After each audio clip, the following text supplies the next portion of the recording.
Here's what you need to know. From the Goldberg Jones Sports Desk, your 620 Rip City Radio headlines. Goldberg Jones. Call 1-800-DIVORCE. Oh, hello there. I'm still in this building. Wasn't I here like 6 hours ago? Feels like it. This is the voice of Chris Burkhardt filling in for Justin Myers today. We got sports to talk about, though, on this beautiful Tuesday morning in the Rose City. First off, Shohei Ohtani.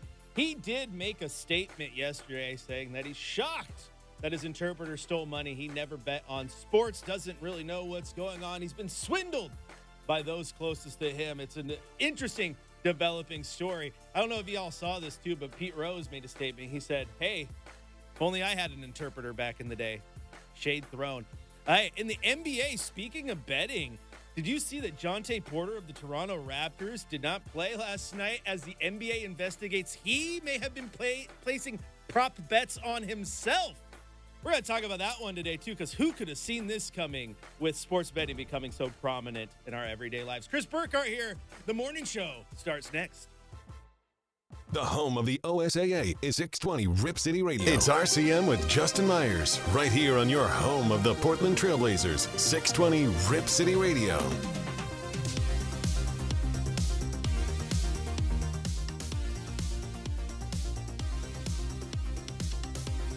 Why, hello there, Rip City. Welcome into Rip City Mornings. Chris Burkhardt here with you, filling in for Justin Myers today. I have no idea where Justin is. All I know is he's not here. He's not here. I also know that somewhere much warmer, Chris. Somewhere much warmer. Okay, so let's just do. Did he mention it on air? Do the usual listeners know where he's at? Okay, so he is so I'm not going breaking south with a passport. He's getting closer to the equator. Mexico. Okay. Yep, rocking to Mexico. Okay. Is he a Cancun or a Cabo San Lucas guy? Can't remember exactly where. I think it's one of those. Okay, well, I mean, those are, two main tourist hubs. Don't hear a lot of people going like, yeah, I'm going on a Mexican vacation. Where are you going? I'm going to Mexico City. You're going to hear that a lot. You just don't. However, I do hear Mexico City would be kind of a cool place to go see. And one of the largest cities in the world. People don't realize that. Let's go see one of those NFL games there at that Studio Azteca that's like 10,000 feet above sea level. Yeah, I was doing some research the other day, and I didn't realize that. I'm like, oh, I thought Denver was high. I didn't realize Mexico City was high, and also realize this, that you're seeing these problems in like Los Angeles and Vegas and stuff right now with some terrible government policies over the years, and how water has been rationed, if you will, from the Colorado River, right? You also don't realize that Mexico City, what maybe one of the worst cities in the world when it came to how they, rationed off their water system. And they're like, there used to be a giant ass lake there that just doesn't exist anymore. So you fell down that rabbit hole too. I love the rabbit hole. Fun one, isn't it? It really is. You know what's really bad, Brenden, is like my wife picks on me. She's like, like a little bit about a lot of stuff. Like, a bunch of random facts. I go, here's the deal. Like, especially when I was traveling with NBC, like, oh, I've never been in Dallas before. And next thing you know, I'd be going down a YouTube and a Wikipedia rabbit hole, just like learning about the city I'm in. Like, and then I'm like, I maybe I've like fully embraced my daddom, right? Like, yeah, sure. It's like, okay, like, Bally's Hotel, which is now no longer the Bally's because they rebranded to the Horseshoe in Las Vegas. Yeah, used to be the original. Shout out Bally's, man. Yeah, I stayed there a couple times. Used to be the original MGM Grand, site of one of the worst hotel fires in the history of Las Vegas and hospitality in general. Yeah, how many of you knew that? That's because I went down that rabbit hole and I know these random things. That's what my wife looks at me and she's like, how do you know that? I'm like, when you're flying to Las Vegas or whatever city, you got a lot of free time. Knowledge is power. Knowledge is power, Brenden, or so I'm told, right? So there you go. Cabo or one of the other ones. Cancun. Never been to Mexico. Either way, it's going to be... You're a Mexican vacation guy, right? Your family loves to go south of the border. Oh, yeah. October, I spent a week there for my sister's wedding, and that was...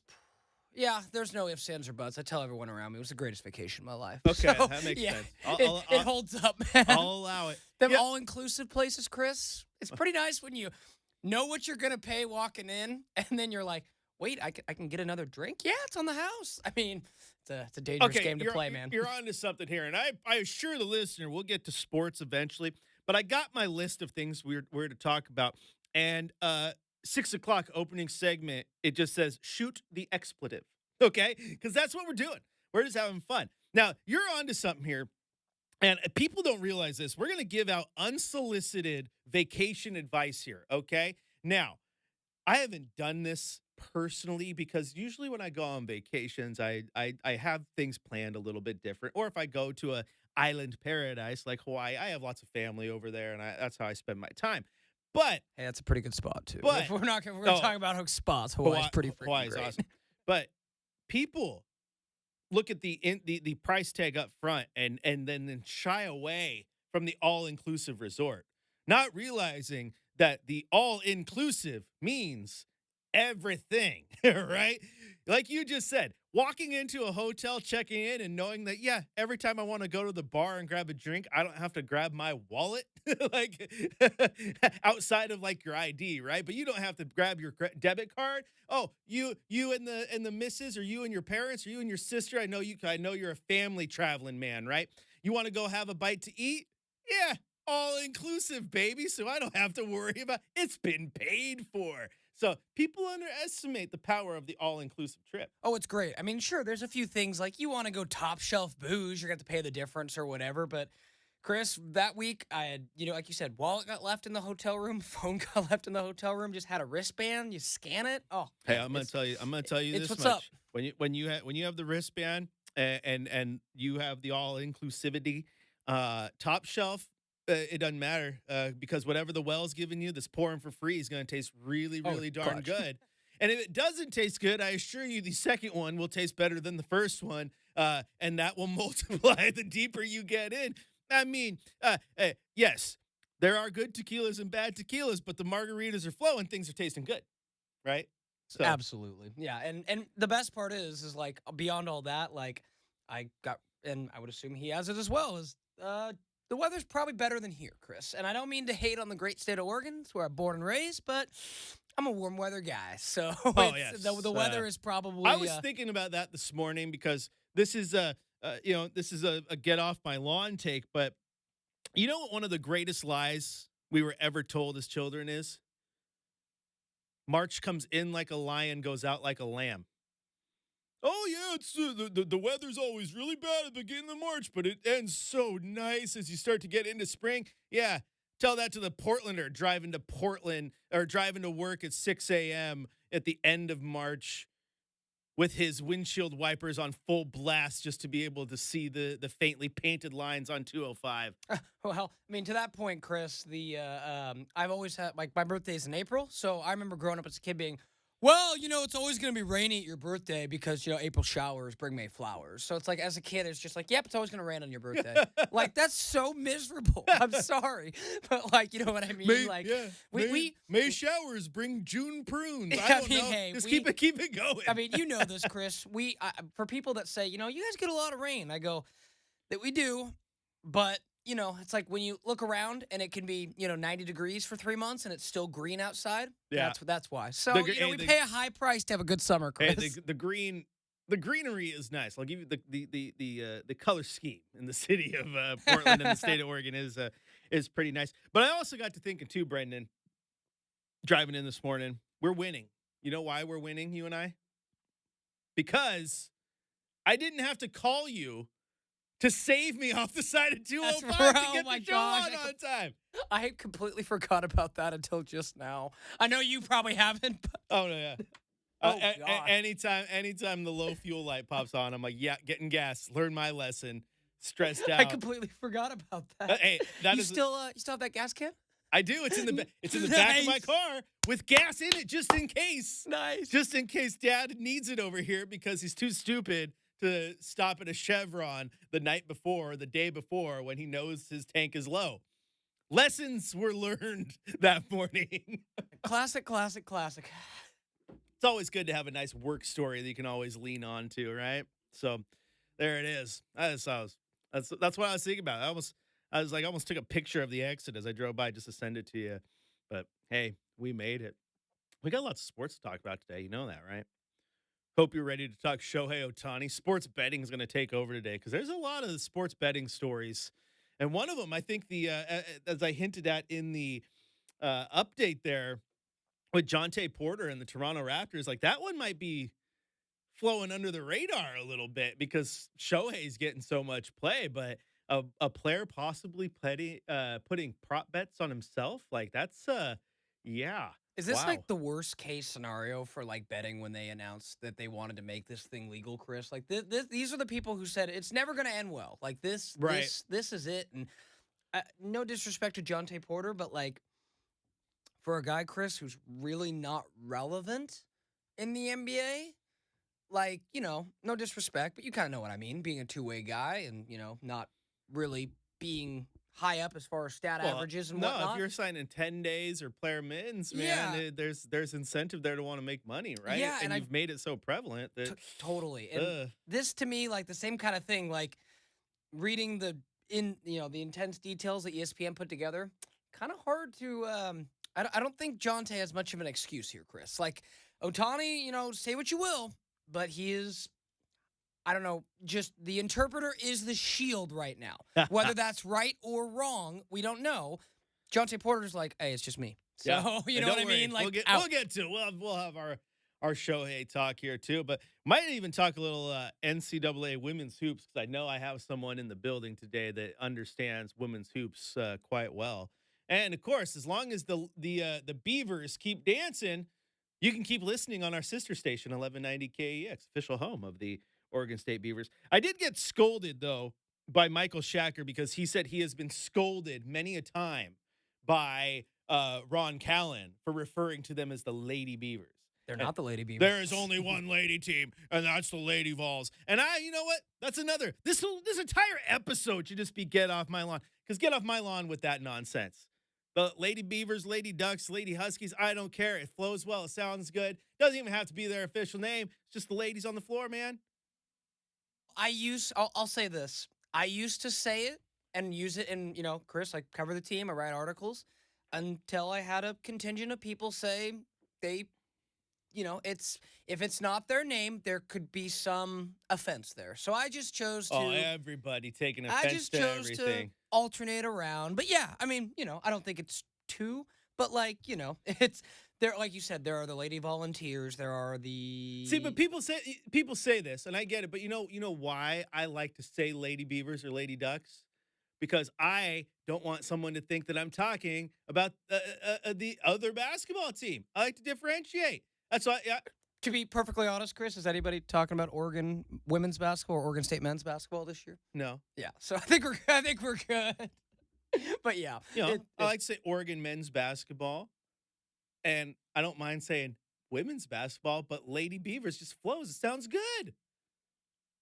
People just stop being mad at everything. There was no disrespect. However, maybe it should be the hierarchy, okay? So if you want to put, like, if you want to talk about Oregon State basketball, okay, this is how we're going to differentiate. We're setting our ground rules right now, Brenden, just so people know there is no disrespect at all. And I'm gonna change this my way too. I'm not gonna call them Lady Beavs anymore because I gotta adhere by my own rules. The better basketball team at the school, they get the strict Oregon State or Oregon or school name basketball team. The worst team gets the ladies or men's label to differentiate, yeah. Right? So at Oregon State, it is Oregon State basketball and then Oregon State men's basketball, okay? That's how we're differentiating. Boom. You get the basketball label, you have to be the better team. And then if you're the worst team, then you get the women's or men's label to differentiate. See, that's fair. That's fair. And at Oregon State, maybe disrespect intended to Wayne Tinkle. Yeah, but Scott Ruick doing a much better job with his program. And you know what, Brenden? You deserve to talk about the Lady Beavers, so we're going to talk about them at some point today because they are playing a good brand of basketball, and they got some pretty darn good players, some of whom represented the OSAA very well in recent years. All right, got to take a break here on the morning show. When we come back, we're going to dive into sports betting and Shohei Ohtani and the ripple effect it might have through Major League Baseball. Chris Burkhardt here with you. Rip City Mornings continues on your home of the Blazers, Rip City Radio 620.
I give a shout out all the time to Michael Shacker because, like me, he's a metalhead, right? So he plays metal music. Sometimes he pulls deep pulls in bands I've never heard of, but I just want to listen to them because they sound good.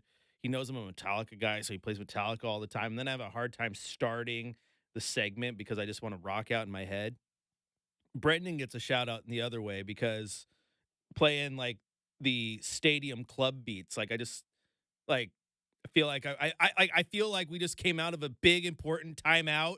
Yeah, everyone's ready to go. Like, Got to get ready in the mornings, man. We got to I fire up don't them even know what the engines. name of that song is or who original wrote it, but I know that I've heard it 1,000 times, like that and what Zombie Nation, right? Oh, yeah, everyone Same knows kind that, of thing. right? Like, well done. See, Brenden knows how to get a guy up at 6 o'clock in the morning. You missed your call. You should have been I can see you. You got the backwards cap on right Yeah, I now. could have rocked it, man. Yeah. DJ Slaughter. It's kind of a cool DJ name.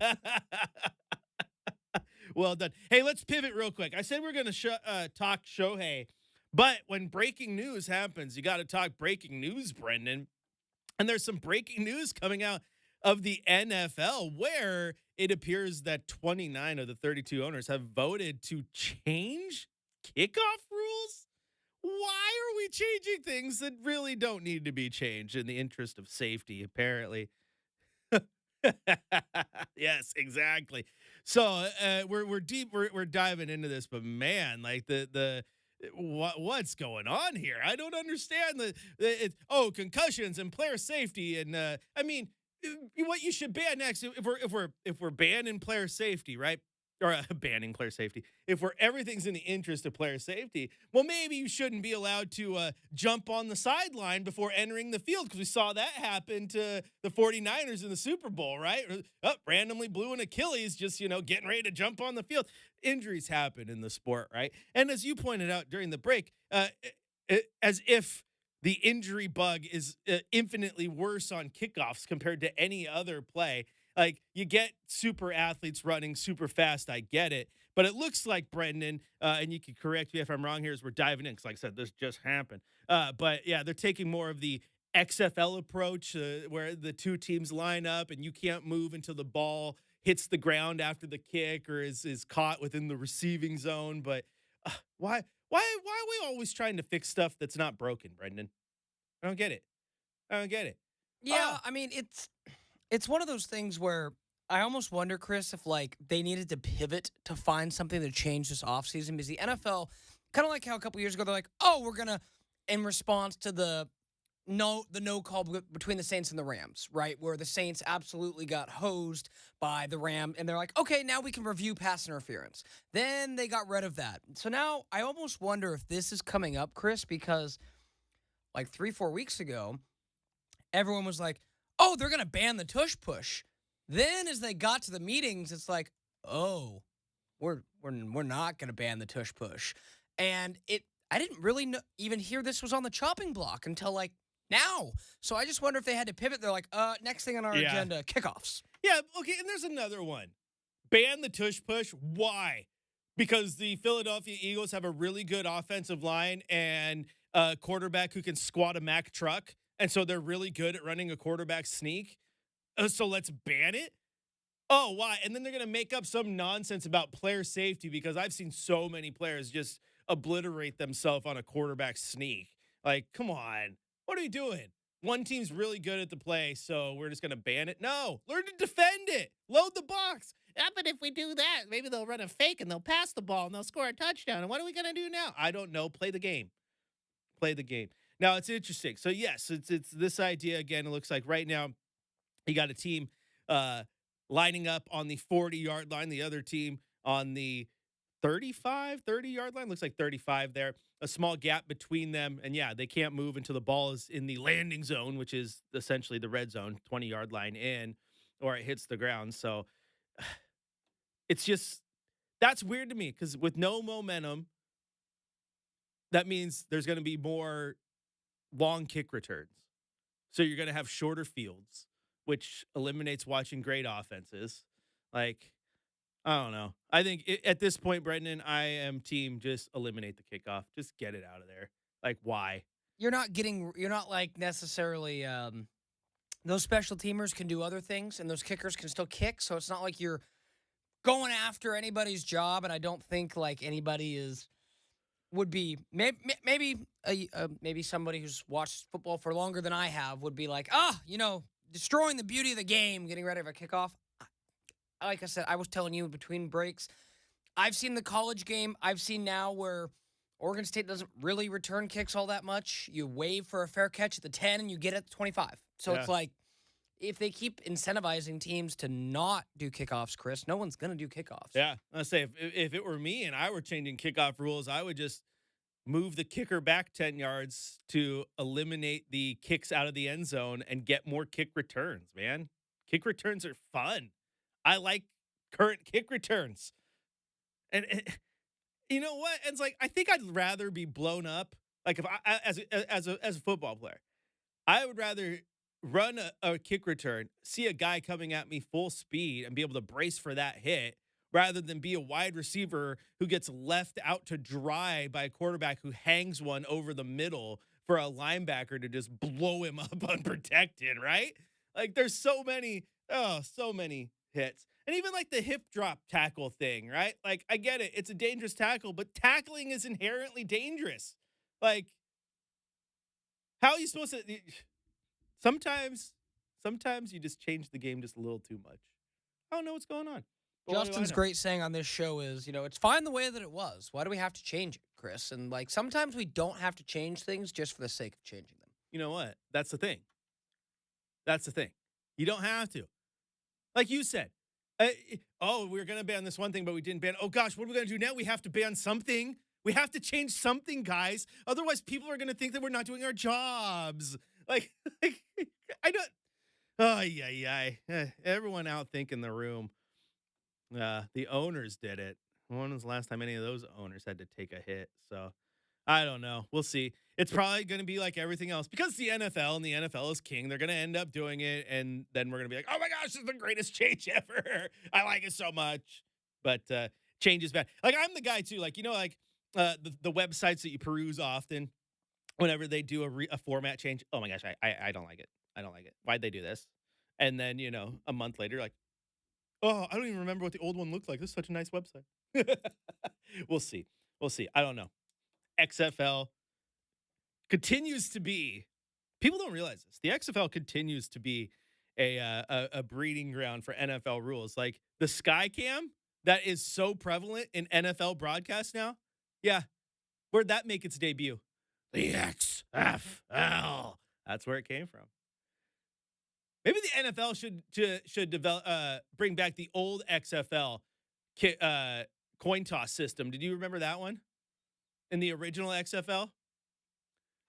Riddle me. Yeah, I don't think so. But I think I remember it being different, but there were so many different things. In the original XFL, which was pretty good, by the way, they didn't do a coin toss. They put the ball like 30 yards out, and they had two players line up, and then they blow the whistle, and they ran as quick as they could. And whoever came up with the ball, they were the winners of the coin toss, essentially.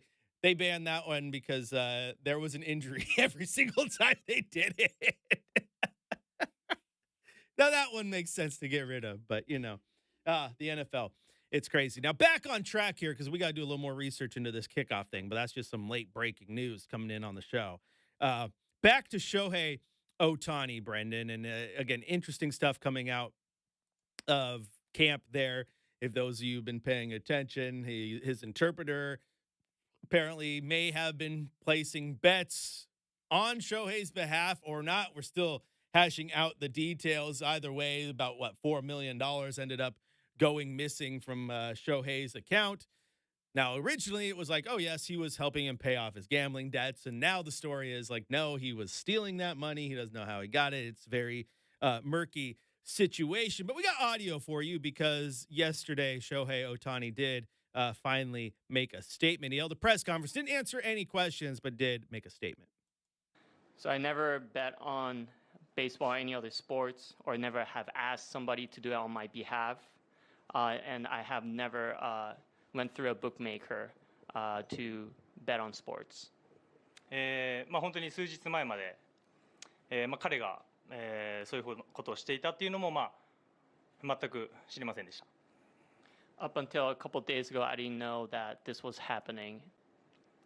結論から言うと、彼が僕の、口座からお金を、盗んで、なおかつ、みんな僕の周りもそうですね、みんなに、嘘をついていたっていうのが、結論から言うとそういうことになります。Just to kind of just go over the result, in conclusion, Ipe has been stealing money from my account and has told lies. So there you go. He blames the interpreter for stealing money and telling lies. And as people pointed out on the social media, Brenden, that it was just like interesting that he does this press conference, right? And ESPN airs it live. And of course, on the ticker, they have the schedule going on. And it's like tonight, the Rays are playing the Red Sox. And under that was the over/under and the total runs, like the betting lines. Yeah, thanks, guys. But this is what Shohei says, and a lot of people seem to be believing him at this point. I don't know where you stand, but it's interesting because I don't know. I mean, you got to do the investigation.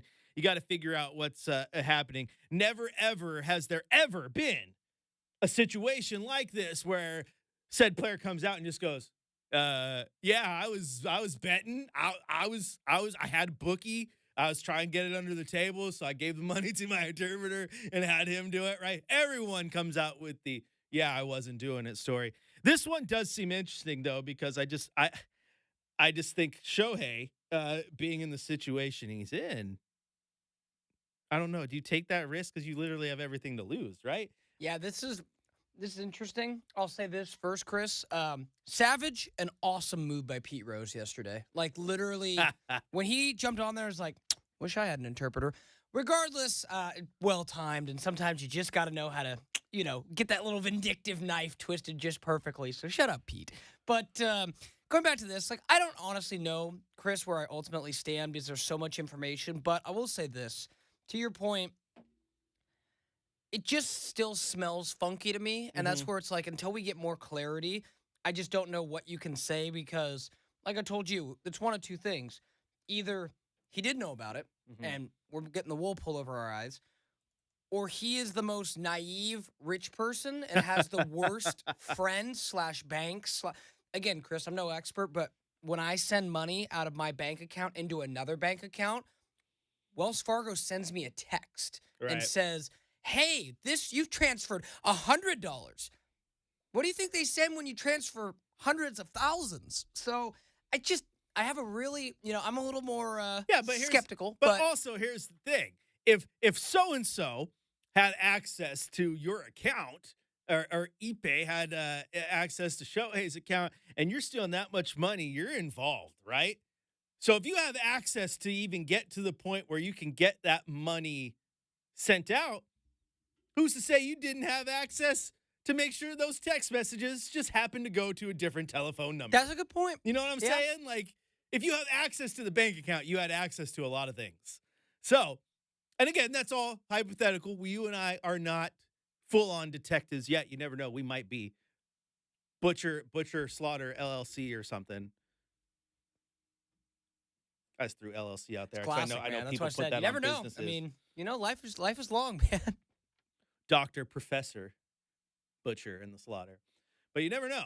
So yeah, it's an interesting situation, and I think you got two avenues here. And I said this to Chad: if it comes to be that Shohei in any way, shape, or form place bets on baseball only has two options.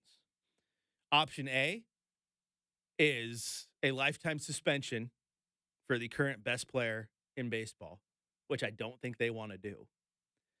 And if they give him anything less than that, then they have to lift the lifetime ban on Pete Rose. They absolutely have to. It's one hand with the other, right? Yes. I mean, to me, if he was involved in any way in placing bets some way, somehow, and he still gets to play baseball, then you got to allow Pete Rose back in. You got to put him in the hall, and because that's just, you can't do that.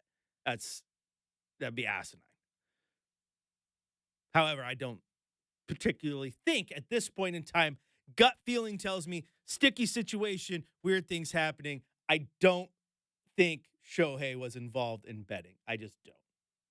I want to hear more. I'm leaning no, but it's just so coincidental that it's like, okay, this horrible thing happens and you do have just like the perfect out. Right. Know what I mean? Like Chris that- Carter, right? Everybody needs a fall guy. It's true. Everybody needs a fall guy. I don't know. Maybe he knew. Maybe he knew Ipe was had his hands in the cookie jar, and that's why he took the contract that was deferred payments, right? So he's like, I'll take the deferred payments for when I'm no longer playing and I don't need my interpreter anymore, right? I'll just take enough money to live off of a little bit here, and Ipe doesn't have as much money to get in. Maybe that's why he took deferred payments, Brenden. Now it's starting to make sense. Maybe Shohei knew. Yeah. Did you see the video that was from Dodger Day like 2 weeks ago where No, I did not. they're sitting up like talking to everyone's like, funny how Shohei's obviously trying to distance himself. Literally like a week and a half ago, they're sitting up in front of like select fans, and the interpreter translates what Shohei was saying, was like, not like we're best friends or anything. I don't know, Chris. I'm sure you have a best friend or best friends. Oh, yeah. I have a best friend, and man, like, I guess to that point, stealing money is a great way to lose a friend. And on the opposite token, you know, you don't know what your best friend's up to. Yeah, right? Like When you're working every day, imagine your friend, Chris, was working side by side with you every day and following you around. Like, hey, I am Chris's assistant, man, and best friend. I mean, I get it. I married my best friend, so. Okay, so there you go.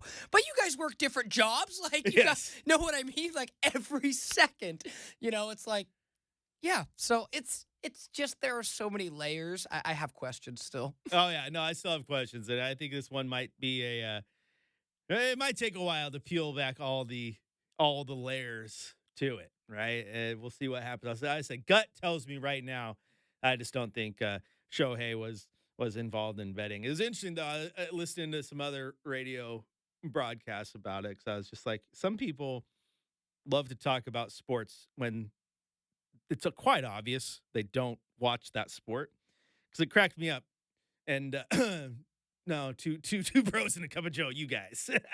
It was Brady Quinn, love the man, but he goes, oh yeah, they're really doing digging on this one because they say it might go all the way back to his time with the Angels. So it might go back 6 months. Like you do know that he just signed with the Dodgers this offseason, right? Like, you do know these are the very first games he's ever played in Dodger blue, right? Like, saying that it might go back to his times with the Angels is not like saying LaMarcus Aldridge did something and it might go back to his time with the Blazers a decade ago. A solid 10 years. So that one just made me laugh. Might go back to his time with the Angels. Oh, you mean the team that he has literally spent 99.9% of his career up to this point with? Shocking. Because guess what? The last actual, real regular season game that he played that could have been bet on prior to, the last two opening season ones, because baseball does this weird thing now where they have opening weekend overseas when it's not opening weekend. I hate that in baseball, by the way, Brenden. Opening day is opening day to me, and it should be a holiday. Every single team opens the season at the exact same time. If you want to open up the season in South Korea or Japan like they're doing next year, I'm all for that because it's cool. It grows the game, especially in places like South Korea and Japan that have huge baseball love for that sport, right? Japan's phenomenal. I'm all for that. Just do it on the actual opening day when every single team's playing. Even if there's a time difference, I don't care. You don't open this league 2 weeks before the actual opening day. Just get off my lawn. I told you the whole episode's going to be get off my lawn. When I don't get to host a show with you for a couple months, I just have built up grumpy old man takes. And speaking of being a grumpy old man, we're going to do a little thing here in the next segment because, again, talking heads say dumb things. And I say that as a talking head who has been caught saying dumb things. So come at me. It's okay. But there was another all-time dumb one this weekend when it came to college basketball. Brenden and I are going to talk about it next on Rip City Mornings. Once again, here to tell you about DeBella, the Oregon experts when it comes to roofing, siding, windows, bath experts. Home renovation seems like it can be overwhelming. Well, DeBella can make it so easy. And on top of that, it can save you some money. Update your roof with solar shingles, and you could potentially pay for that roof with savings to your energy bill and federal or state incentives. DeBella's got all the details. Contact them for an estimate today. It is super easy. It is convenient. It is always free, and it's scheduled on a time that works for you. Look, DeBella, they play with the big boys. Better Homes and Garden, HGTV have all showcased DeBella's excellent work. Plus, they have award-winning customer service that has received accolades from Angie's List and Home Advisor. More than that, accolades from their actual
Welcome back into Rip City Mornings. Chris Burkhardt here with you.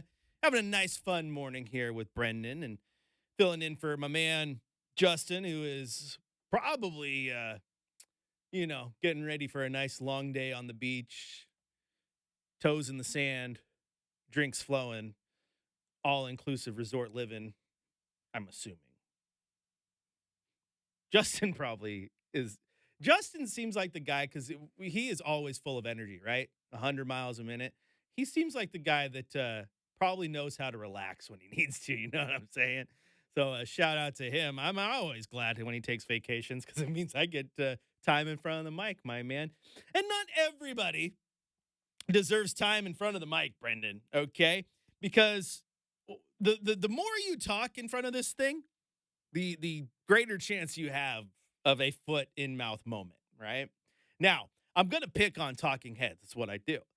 But as a talking head, I completely understand that we all have hot takes. Hot takes. Like when, you and I got into it because you don't believe Eric Spoelstra's the best coach in the NBA. Hot take.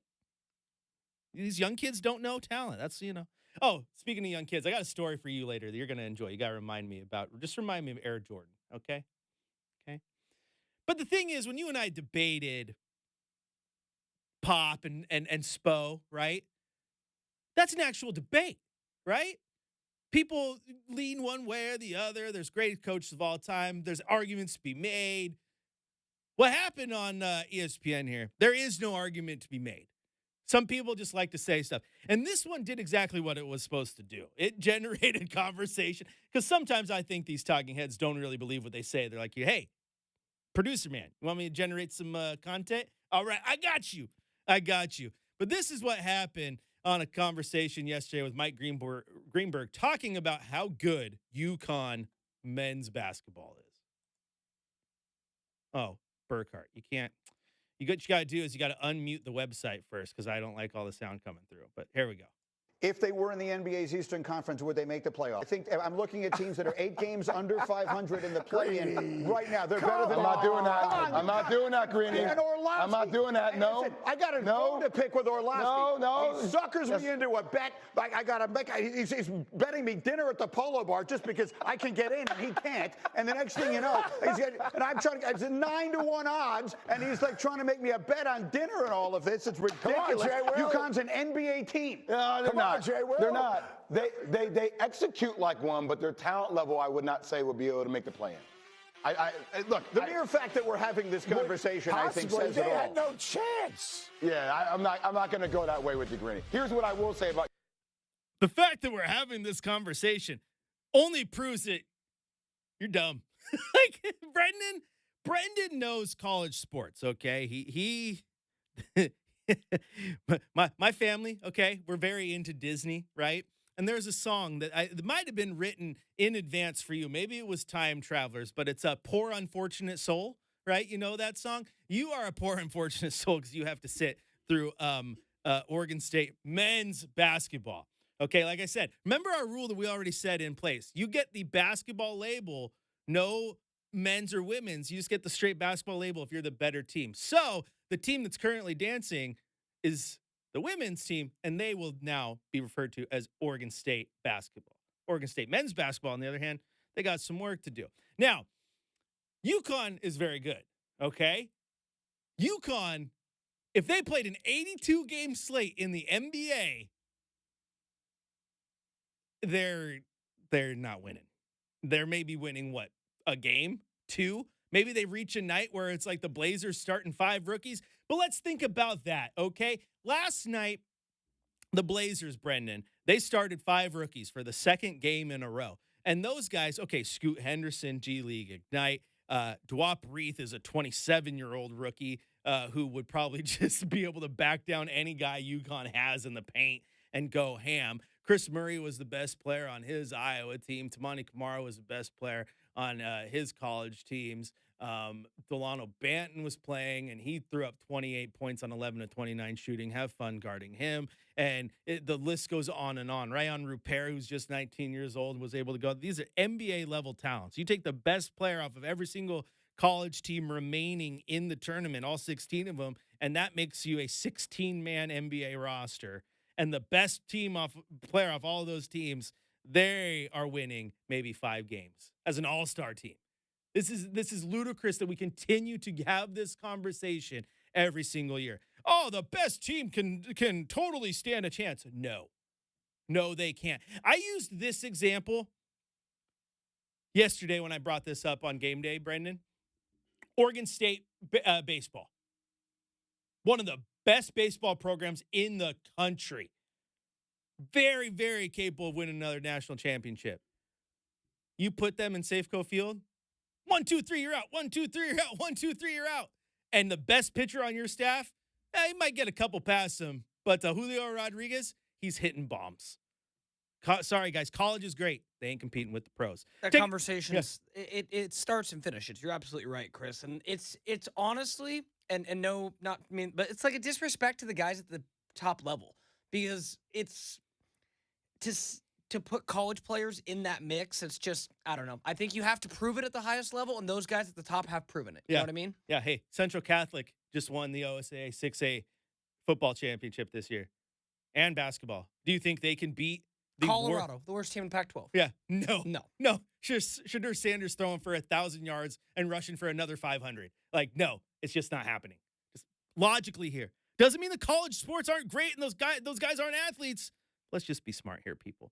All right, we're going to take another break. We got 2 more hours of this, Brenden, and we're just getting started. The morning show continues right here on your home of the Blazers, Rip City Radio 620.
Good morning, Rose City. Chris Burkhardt here with you. Rip City Mornings.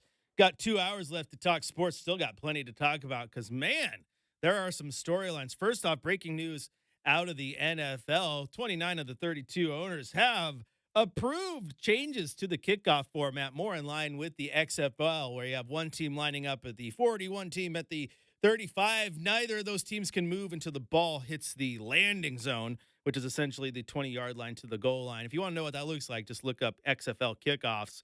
But, you know, the NFL out here changing things that weren't broken. In Major League Baseball, Shohei Ohtani did hold a press conference yesterday, made his first public statements, said he was shocked that his interpreter stole money, and reiterates that he did not bet on sports and was not involved with the bookie. Plenty of layers to this one. And in the NBA, Raptors' Jonte Porter also being investigated for possibly betting on himself. Hour 2 of the morning show starts next.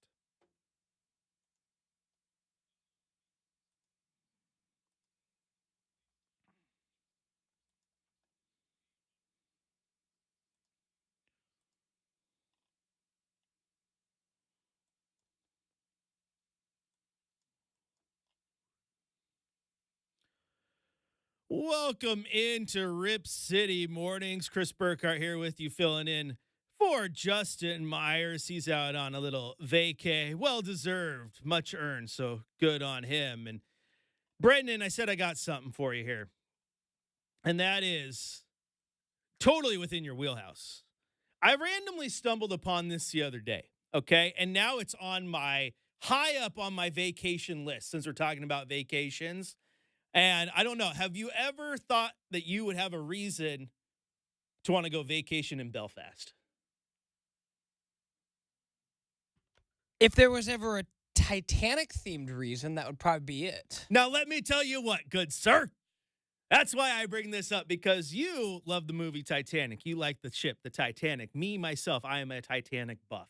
I grew up going to the library in school when you'd have the ability to you go in there, pick whatever book you wanted. Everyone else was getting their goosebumps, right? And what was the I can't even remember the author, but it was all the sports themes, fiction books and whatever. Everyone was reading their stories. I went to the nonfiction history section. I got all the books on the Titanic. Also, Murder on the Titanic. Very good book if you want to get into some fun fiction as well. But I stumbled upon this the other day because, like I said, I'm a Titanic buff. My wife also a Titanic buff. They have retrofitted an entire part of Belfast there, back where the Titanic was built, right? And it is now called, you can look this up, Brenden, but it is called the Titanic Quarter and Maritime Mile. You could go stay at a Titanic-themed hotel. Then you can go to a distillery that is on the dry dock that the Titanic was built and get tours of the dry dock. They have the what's it called, the slip or whatever, where it was in water for the last time before it was put out, where they have a full-on outline of the Titanic and the Olympic that were both built there with the benches in the park in the exact same spots that they were on the ship. They also have, Brenden, just for you, the SS Nomadic, which you can go tour, which is the last surviving ship that Thomas Andrews designed. Tell me you wouldn't want to go do that. Actually, you said this is in Belfast, Ireland, right? Mm-hmm. Yeah. So my, I'm jealous now because my sister and my brother-in-law were recently on their honeymoon and spent some time over in Ireland. Went to the Guinness factory and all that. Right. Never heard about the Titanic stuff though, Chris. So maybe they saw. They're like, okay, we're gonna keep that to ourselves, or didn't know about it. But oh yeah, if I was over there, like, this is the same guy that every time he goes to Vegas, because the best Titanic museum near any of us is in Las Vegas, yes, at the Luxor. And I've been once, want to go again, but like, oh yeah. I'll tell you, that's really, really as cool. a guy who grew up as a Titanic buff, when I went to that museum, when you turn the corner and see the piece of the hull, I was like, you're shocked. I was speechless. It's amazing. Absolutely amazing. Speechless. So, okay, that's why I had to share this with you, because there's very few people that share my affinity for the Titanic. Funny enough, a former coworker, and you know him, Peter Sokach, also a major Titanic buff. So hey, apparently, shut up, Peter, man. Apparently, I run into him more than I know. But I stumbled upon this because you said that you had family that was there. I also had family who was vacationing in Ireland, and I saw their pictures on Facebook, and they were at the Titanic Museum. I'm like, oh, cool, Titanic Museum. And then started researching. I'm like, oh, So, yeah, everyone thinks like Southampton, right? Because that's where the voyage starts. And there's a couple cool things in Southampton. But if you want the real Titanic experience, Belfast. So I figured I'd throw that one out there for you because cool. I know how you. I'll have to add that to my list. Yeah, maybe we'll go together. Have some fun. All-inclusive Titanic resort. Thank you very much. Let's go. So can we do like a live broadcast from the inside of the ship, and that way, like, maybe we'll get a little station funding to go out there, Chris? Hey, there you go. We could work live from the depths of the Titanic. Hey, we could work on this. Maybe we can get that distillery to sponsor us to come out. I mean, let's have some fun. This is true. Yeah, I'm down. We're gonna make it happen. All right, back to the sports world though, Brenden, and we're talking Shohei Ohtani and the potential betting and what's going on there. And obviously, sports betting is always a tricky topic for athletes. And I find it interesting because there's another sports story when it comes to betting that I think is kind of flying under the radar here because so much focus is being put on Shohei. But that is Toronto Raptors forward Jontay Porter. Now, he did not play in last night's game because he is under investigation by the NBA following possible multiple instances of betting irregularities on prop bets associated with him. And one such case, Brenden, and this is from the article from Adrian Wojnarowski on ESPN. This is, quote, in the game on January 26th against the LA Clippers, there was increased betting interest on the under for Porter props, which for the night were set at around 5.5 points, 4.5 rebounds, and 1.5 assists. There was also an over-under for Porter's made three-pointers, which was 0.5. That evening, Porter played just 4 minutes before leaving the game because of what the Raptors said was an aggravation of an eye injury he suffered 4 days earlier. Porter did not score against the Clippers, but did have 3 rebounds and 1 assist, and he did not attempt a three, meaning the under hit on all of the props. Interesting, right? So now he is possibly being investigated for placing prop bets on himself, and then you can put the pieces together, potentially faking an injury to get out of the game while he was on the under on all 4 of those props. The fact that we're all focusing on Shohei and his millions when this is right here in front of you, that this may have happened, is wild. And again, it just shows you how big the Shohei story is, because this one is kind of being swept under the rug. And now you know how the NFL's king. Everyone's going to be talking about the kickoff rules now outside of sports betting. But this one is interesting because this one falls right under the told you so. Who could have seen this one coming when you make betting and prop betting especially so prevalent and easily accessible? It is only a matter of time before you saw some player start to place props. Wild. Now, I don't know about you. I think players should be allowed to bet, but they can only be, but for the integrity of the game, Brenden, no matter what the prop is, they can only bet for them and their team to win, and they can only bet overs. Like, right? I want to see competitiveness. Never bet the under and milk it. What's your take? It's this whole thing is just Shohei will be sending Jontay Porter a gift basket. Like that he'll be like, appreciate you taking some of the heat off me, bro.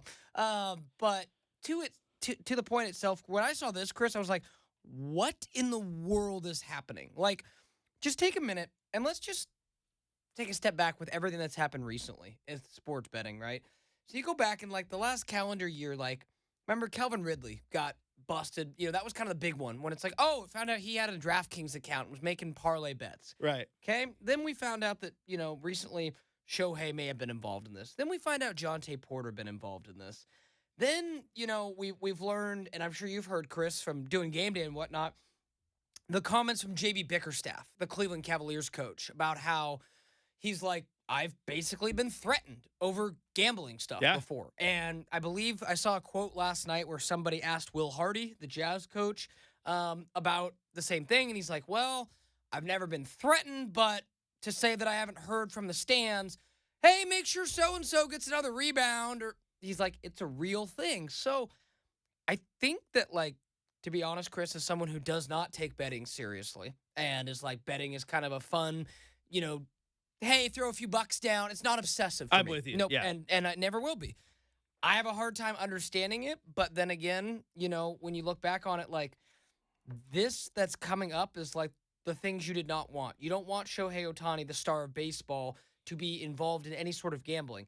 Jontay Porter's a little different because, like I told Chris, for lack of better terms, in NBA terminology, say this, you can play basketball circles around your boy. But in NBA terminology, is he really even that big of a deal? It's kind of just like another guy, end of the bench guy. And I think with that, Chris, because we've heard everyone to Ohtani say, they're not going to punish Ohtani even if he did because he's the face of baseball. You could punish Jontay Porter and make an example out of him and nobody would care. Oh, yeah. You know what I mean? Yeah, and it's also, Jontay Porter is the type of player that I think as a league you eye a little bit because he signed Exhibit 10 contracts, which are non-guaranteed, like basically variations of, G League two-way deals and 10-day contracts and this and that. So he's not making, $60 million a year like a Damian Lillard is, right? I mean, over the lifetime of his NBA career, he's made $2.3 million, which is still a lot of coin, right? Still a lot of cash, as they say. But it's also, you look at it, okay, I don't know when my next contract's going to be, and I need to make money. I'm going to go bet these unders. So it's a slippery slope. Now, I think it's interesting because what I think is interesting with athletes is when you lump them all in, like athletes get in trouble for just betting in general, right? Like, I don't really think it's a thing. Like, I don't care if Shohei Ohtani did place bets if the Yankees are playing the Red Sox at Fenway and he bet the Red Sox to win. I don't care. He's not involved in that game. Obviously, I would draw the line at betting on the games you're involved in because then there's the conflict of interest, right? And you might want to throw a game here and there, or if you're an NFL player betting on the NBA, that's obvious. That should be allowed. If Joe Schmo can go bet on the NBA, I should be able to too.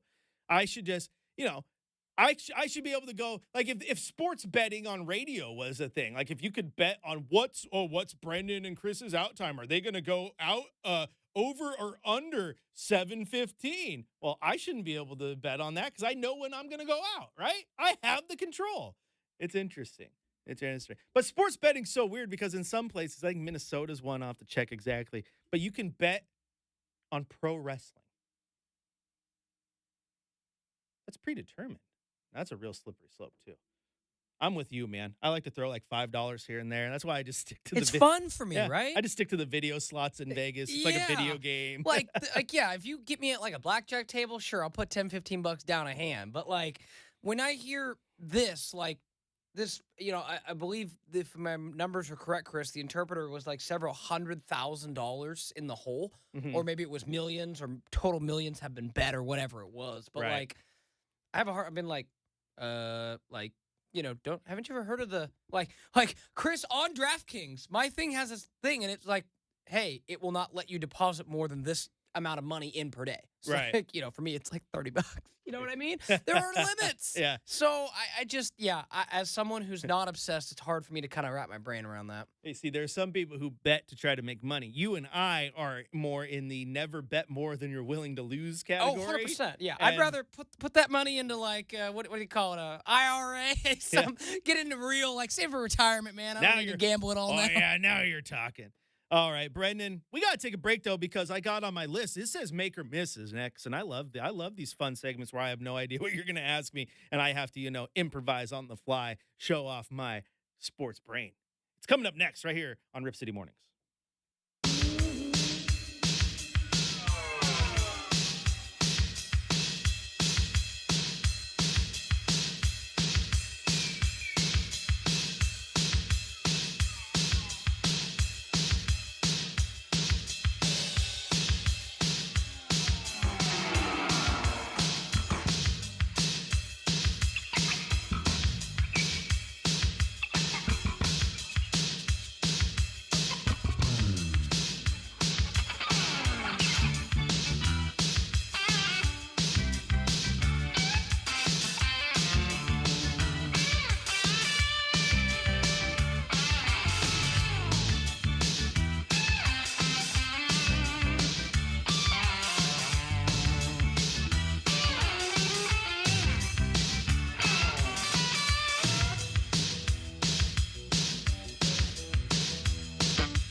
Welcome back into the Rip City Morning. Chris Burkhardt here with you, filling in for Justin Myers, taking a nice little vacay for the week. So you get a little bit of host musical chairs, right? So you'll have Justin out, me today, Chad Doing will be here tomorrow, and I'll be back in Thursday and Friday. So hopefully you enjoy that because I'm not going anywhere. But here's another fun story for you, Brenden, and you'll appreciate this being all the work you do for your Beavers reporting. But you see, the Lexington Herald had a front page story that says $33 million Calipari buyout would be wrong thing to do, except on the headline on their front page, misspelled Calipari.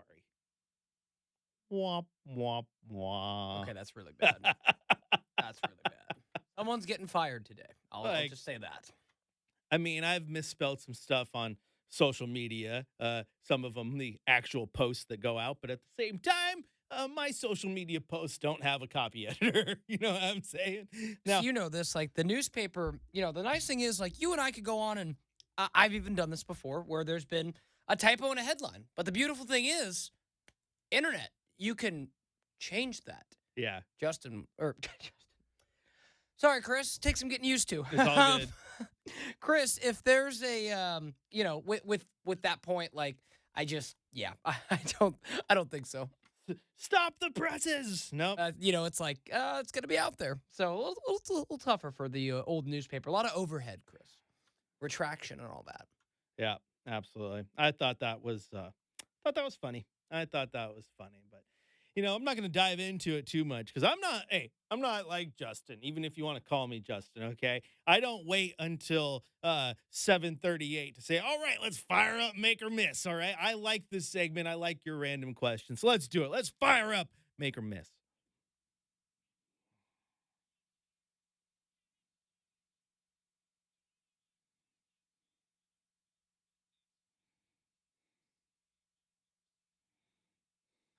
All right, Chris, firing up, make or miss here on a Tuesday. The NFL kickoffs didn't need to be changed. Make. 100% make. Thing just annoys me.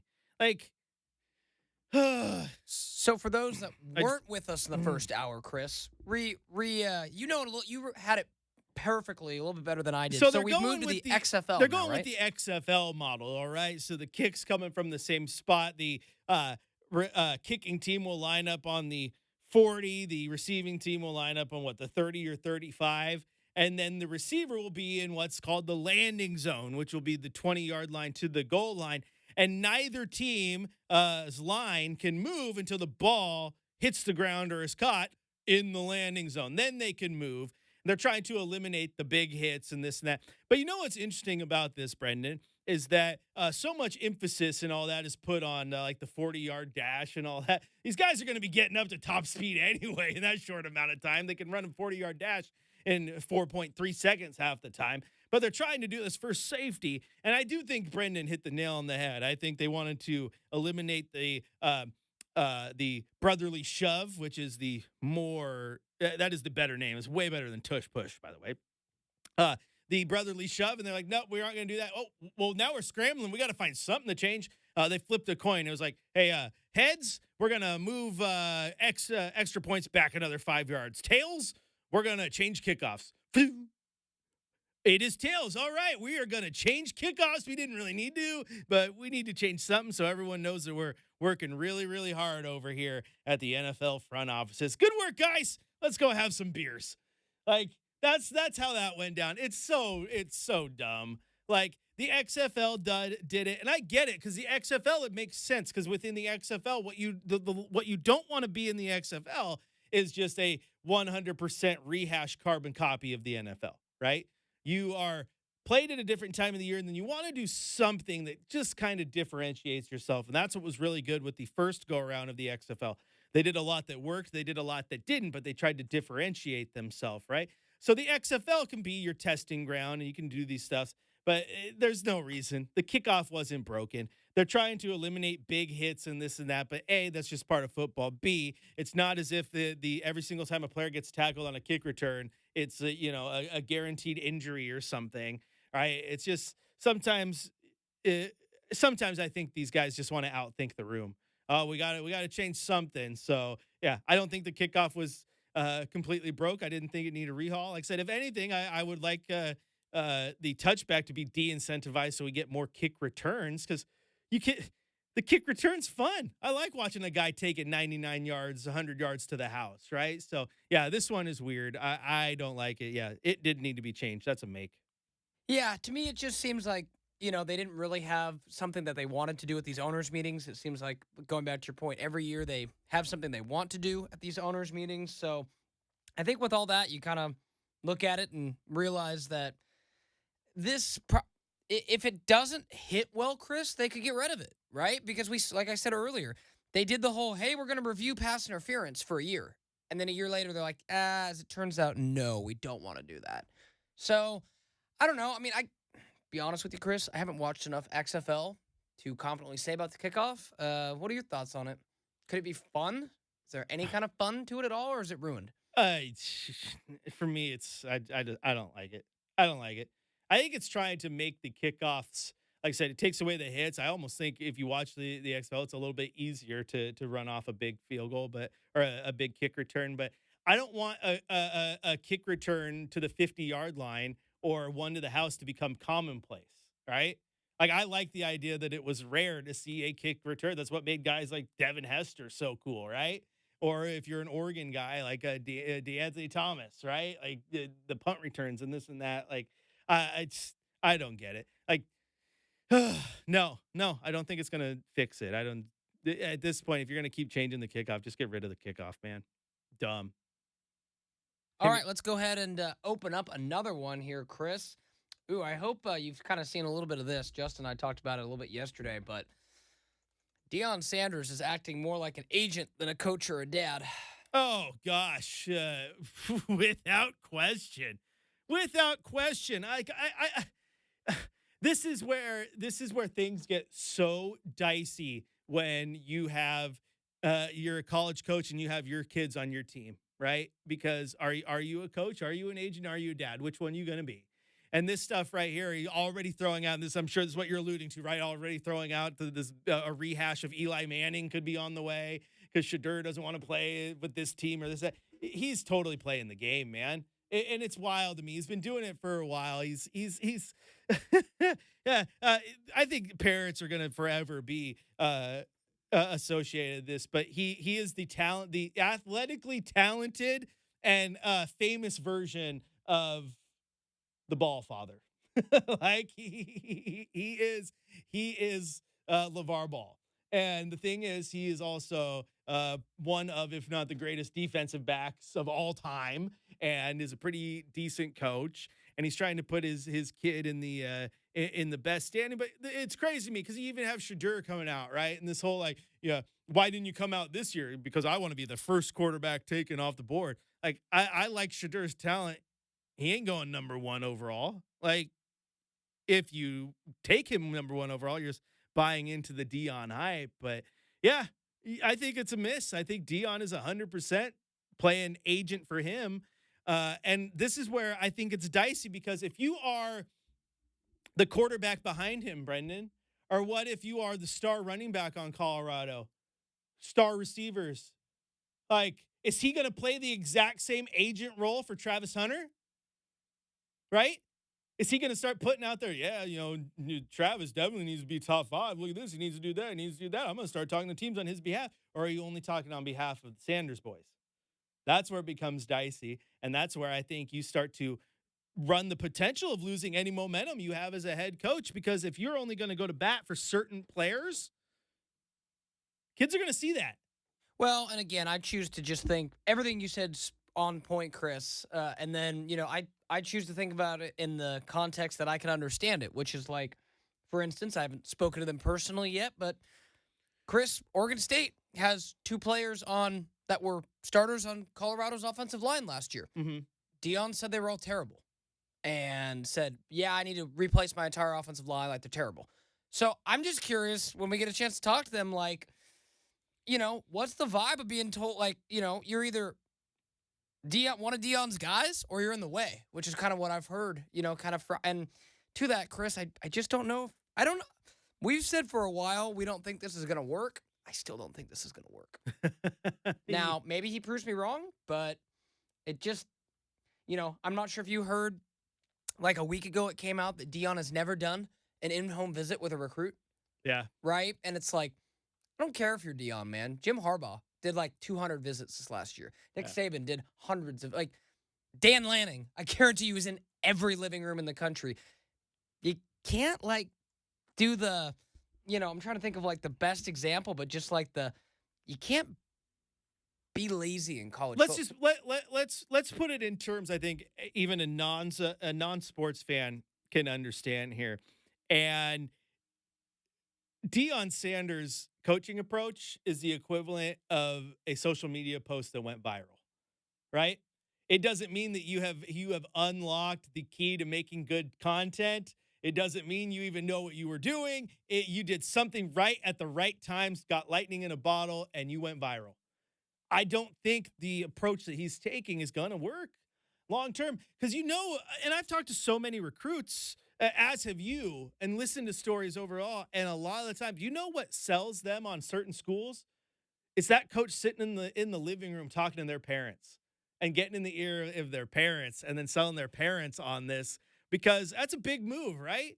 If you're going from Texarkana to Corvallis, right? Texas to Oregon, you got to sell that parent on the fact that, yeah, I'm going to be there for that kid.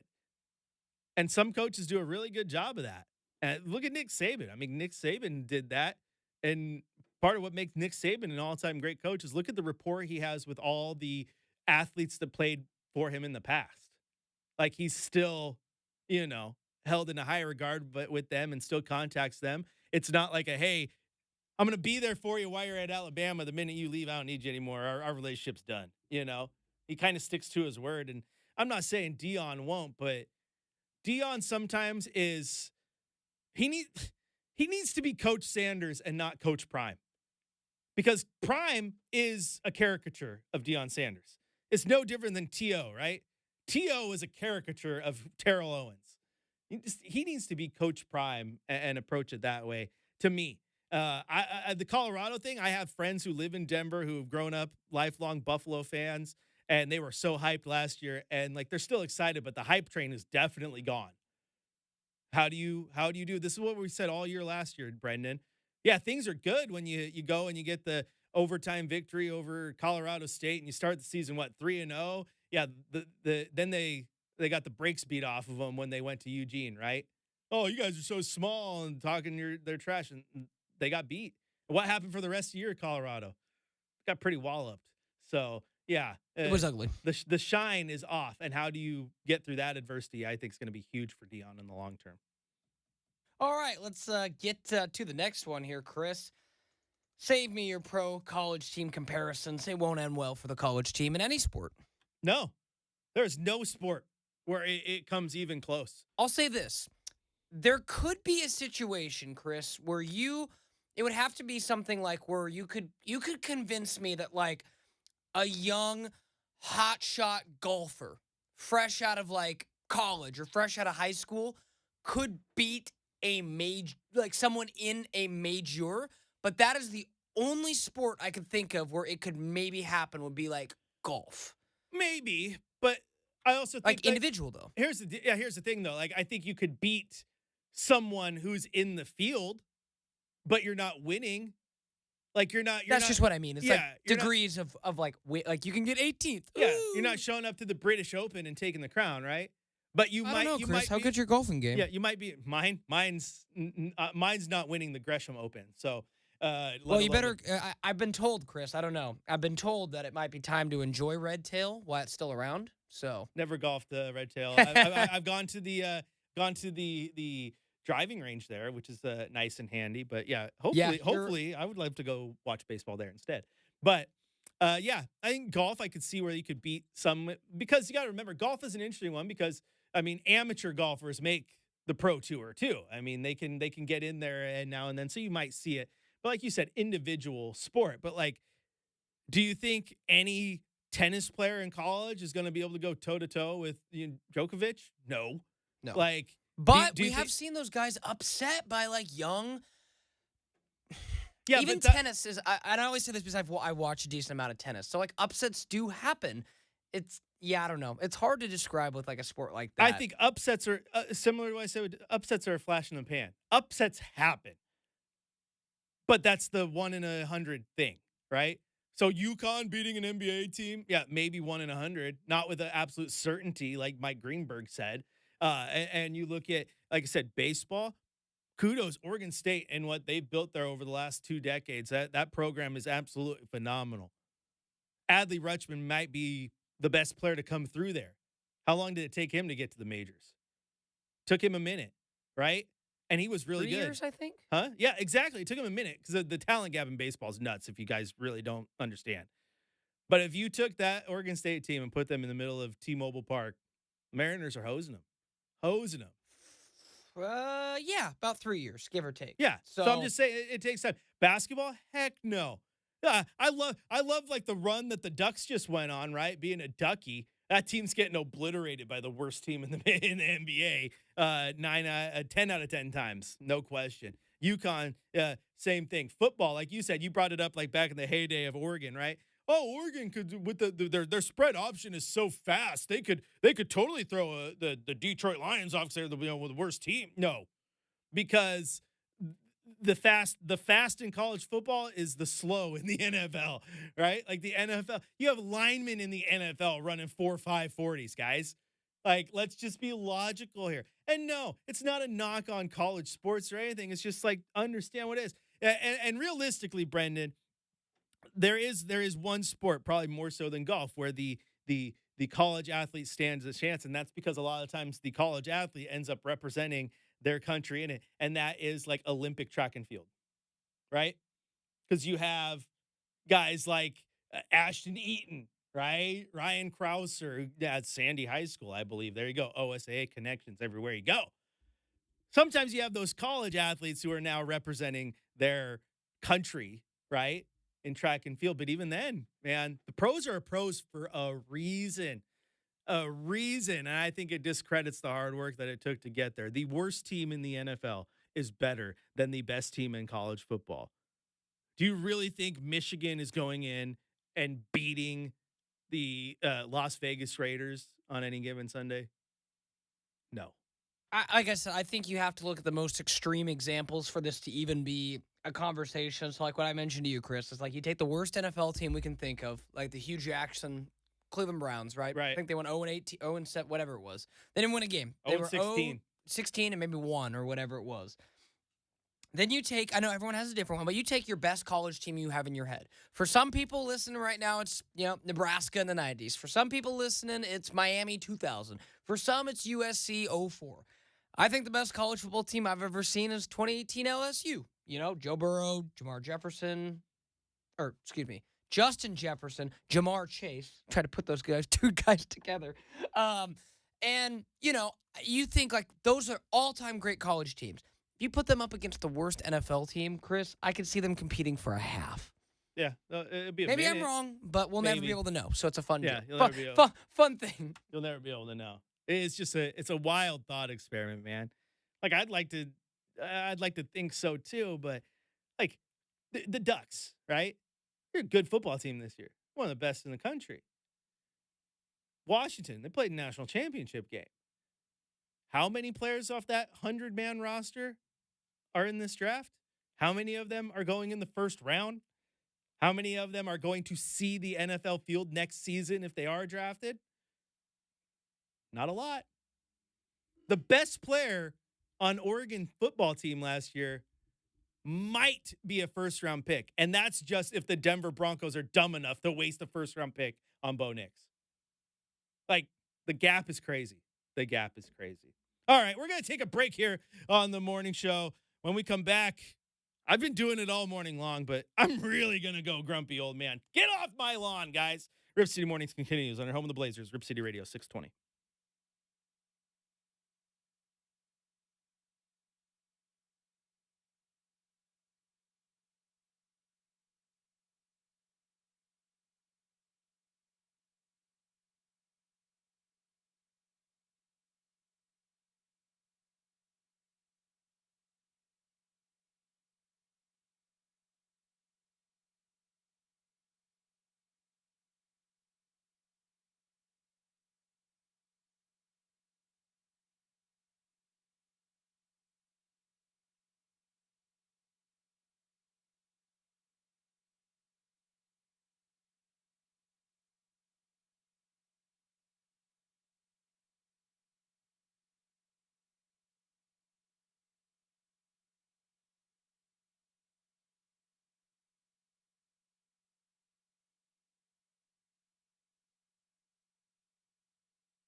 Welcome back into Rip City Mornings. Chris Burkhardt here with you, filling in for Justin Myers. He's out on vacation, having a nice little bit of fun. You'll have Chad Dewing filling in tomorrow, and then I'll be back Thursday and Friday. Hopefully, we still have plenty to talk about. But I got stuff to talk about today, Brenden, and apparently I've been told that I can't be too happy. Every once in a while, I got to be grumpy, and I got to bring the takes with me. It's time to get off my lawn.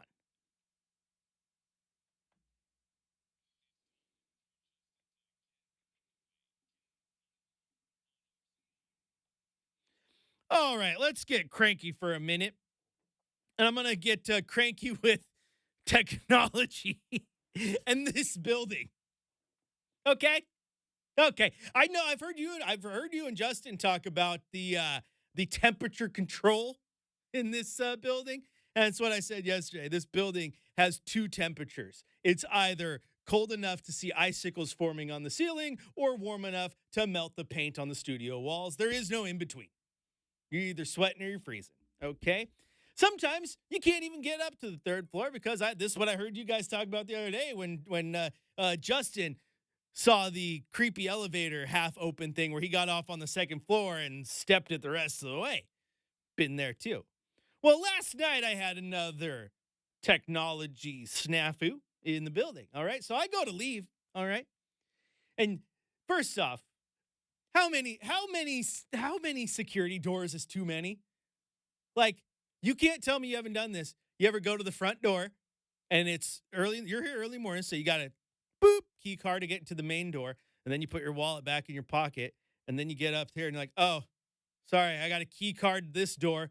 Boop, Again. and then you walk into the lobby, and then you're like, oh, wait, I got a key card this door too. Boop.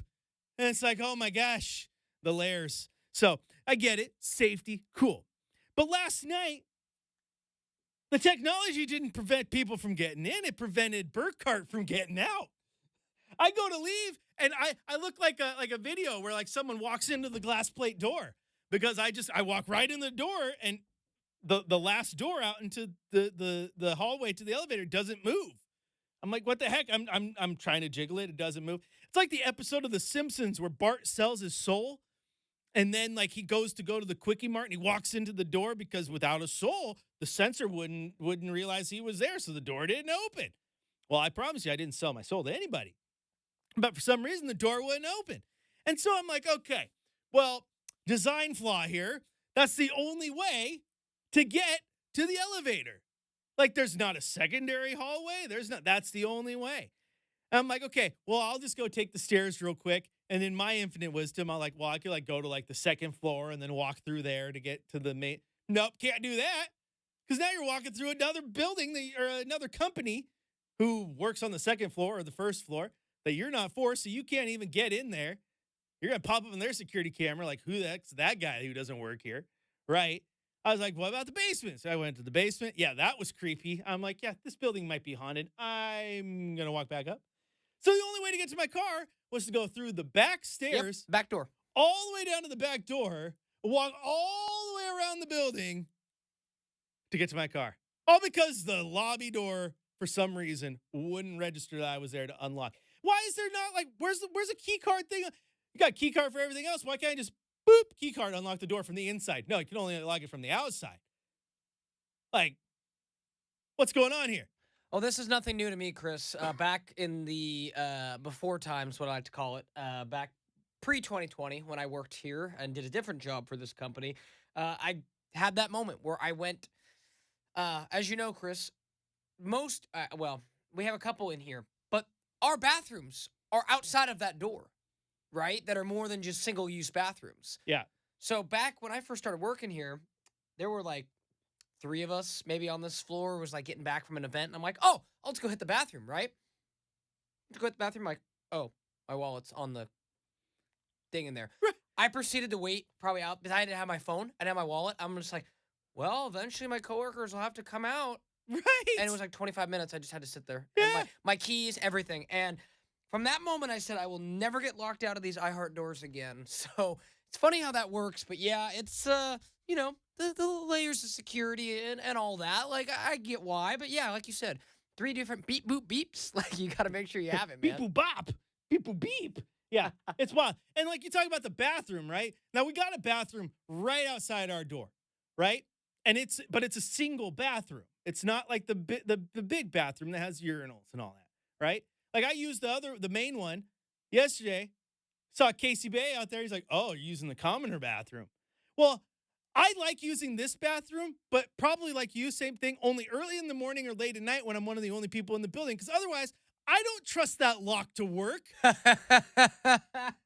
there's no extra protection for someone just accidentally opening that door and you're just seeing me on the throne. Yeah, you're doing business on the Iron Throne, man. Like for me to trust that in a full building, you got to have lock. I need a deadbolt. I need everything. Yeah, you need the upper deadbolt. Yeah, and before someone goes, "What do you mean, Burkhardt? You don't trust the locks?" Yeah, I don't trust the locks. They wouldn't even let me out of the building last night. Well, and we've had to learn this because that door will accidentally lock. Chris, all you have to do is put a paper clip in that lock and pop, instantly open. So to your point, yeah, absolutely. Spot on, my friend. Oh my gosh. Technology, door locks, getting locked in the building.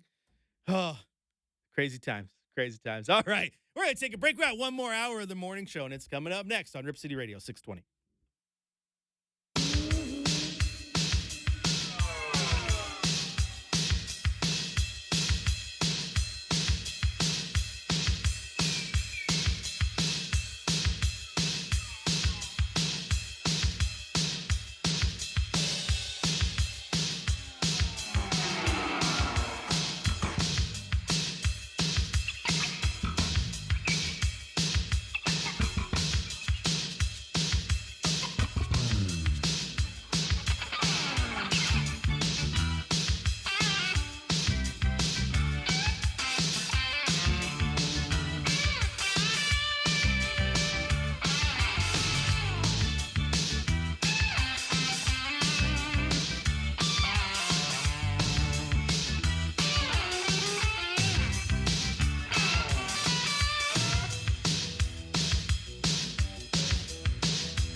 Why, hello there, Portland. It is 8 o'clock this morning. This hour exists. This is wild. We're having fun, though. Chris Burkhardt here filling in for Justin Myers. Plenty of sports talk to get to. First off, some breaking news this morning out of the NFL where owners have approved a change to the kickoff. No longer will you just boot it in the end zone and have, 11 guys running at you full speed. Nope. Now you'll have the kicking team lined up on the 40, the receiving team lined up just across from them about 5 yards back. Neither team can move until the ball gets into the landing zone, which is the 20-yard line to the goal line. You want to know what that looks like? It is the exact same kickoff style that the XFL uses. Interesting. Thanks, NFL. Also, Shohei Ohtani did release a statement yesterday in a press conference saying that he did not get involved in sports betting. He does not have a bookie. He's blaming it all on his interpreter. We'll talk about that more here in hour 3 of the Rip City Mornings, which starts now.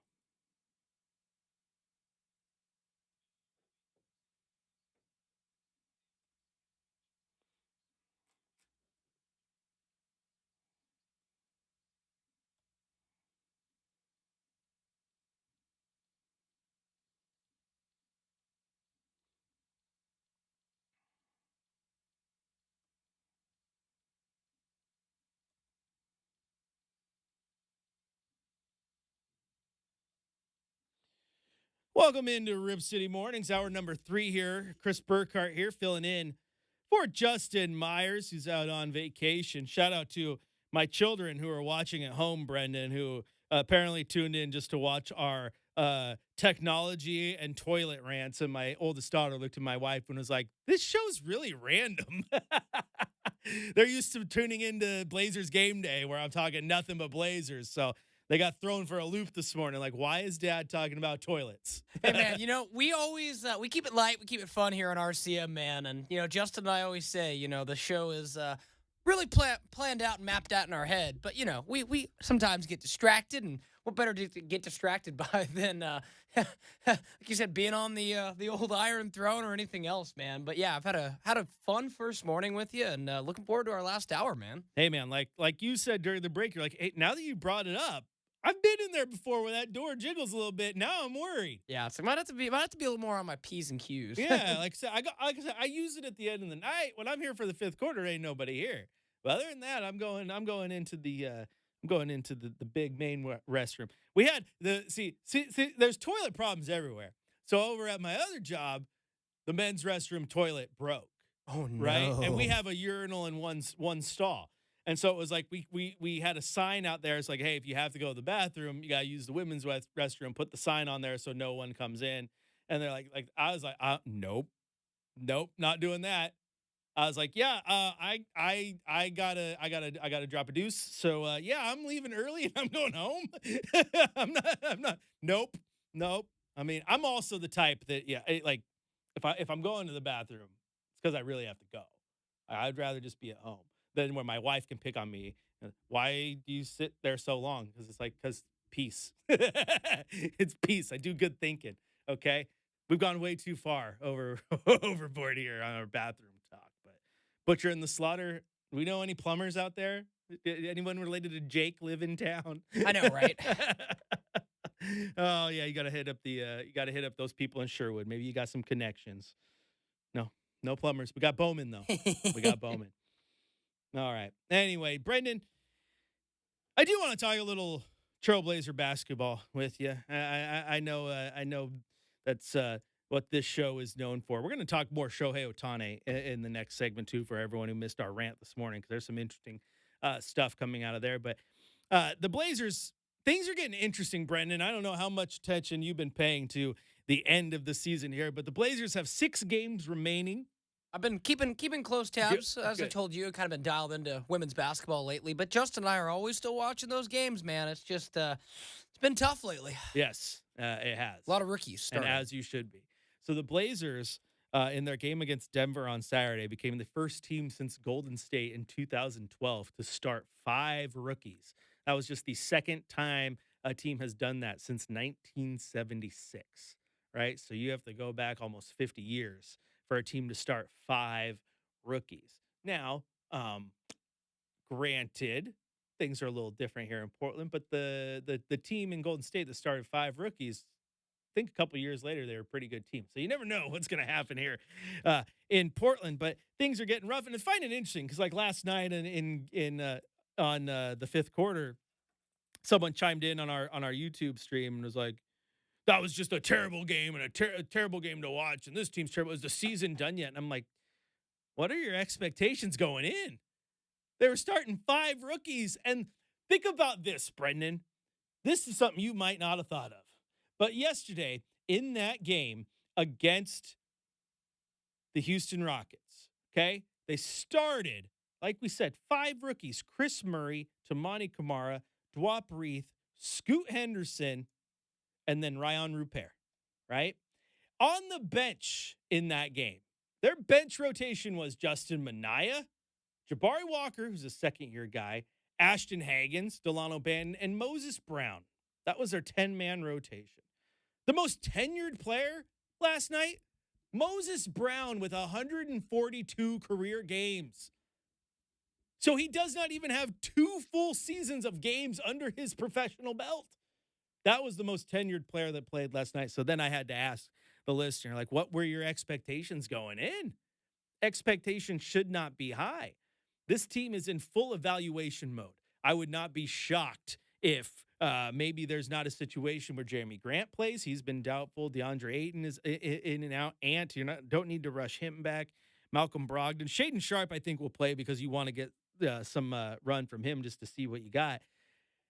But you're in a real interesting situation here, Brenden, because the San Antonio Spurs, they got a surprise win over the Suns last night, okay? Portland lost. Charlotte's doing what they need to do. Portland currently sits in the 5 spot, right? Which would give them the 5th best odds at the number 1 overall pick if the draft lottery started right now. They are only a game and a half behind Charlotte to go up to number 4 and only 3 games back of San Antonio. Now, the chances of getting to number 3 are still pretty low, but not out of reach. And the chances of getting to 4 are actually extremely high because on this 7-game road trip, of which they have 6 games remaining, they have a game against Charlotte.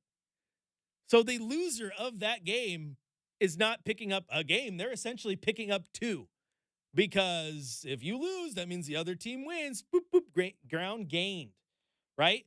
So Portland realistically could end this road trip in the 4 spot if they lose in Charlotte. So there's still a lot riding on this season. There's a lot that makes sense to continue to start these 5 rookies.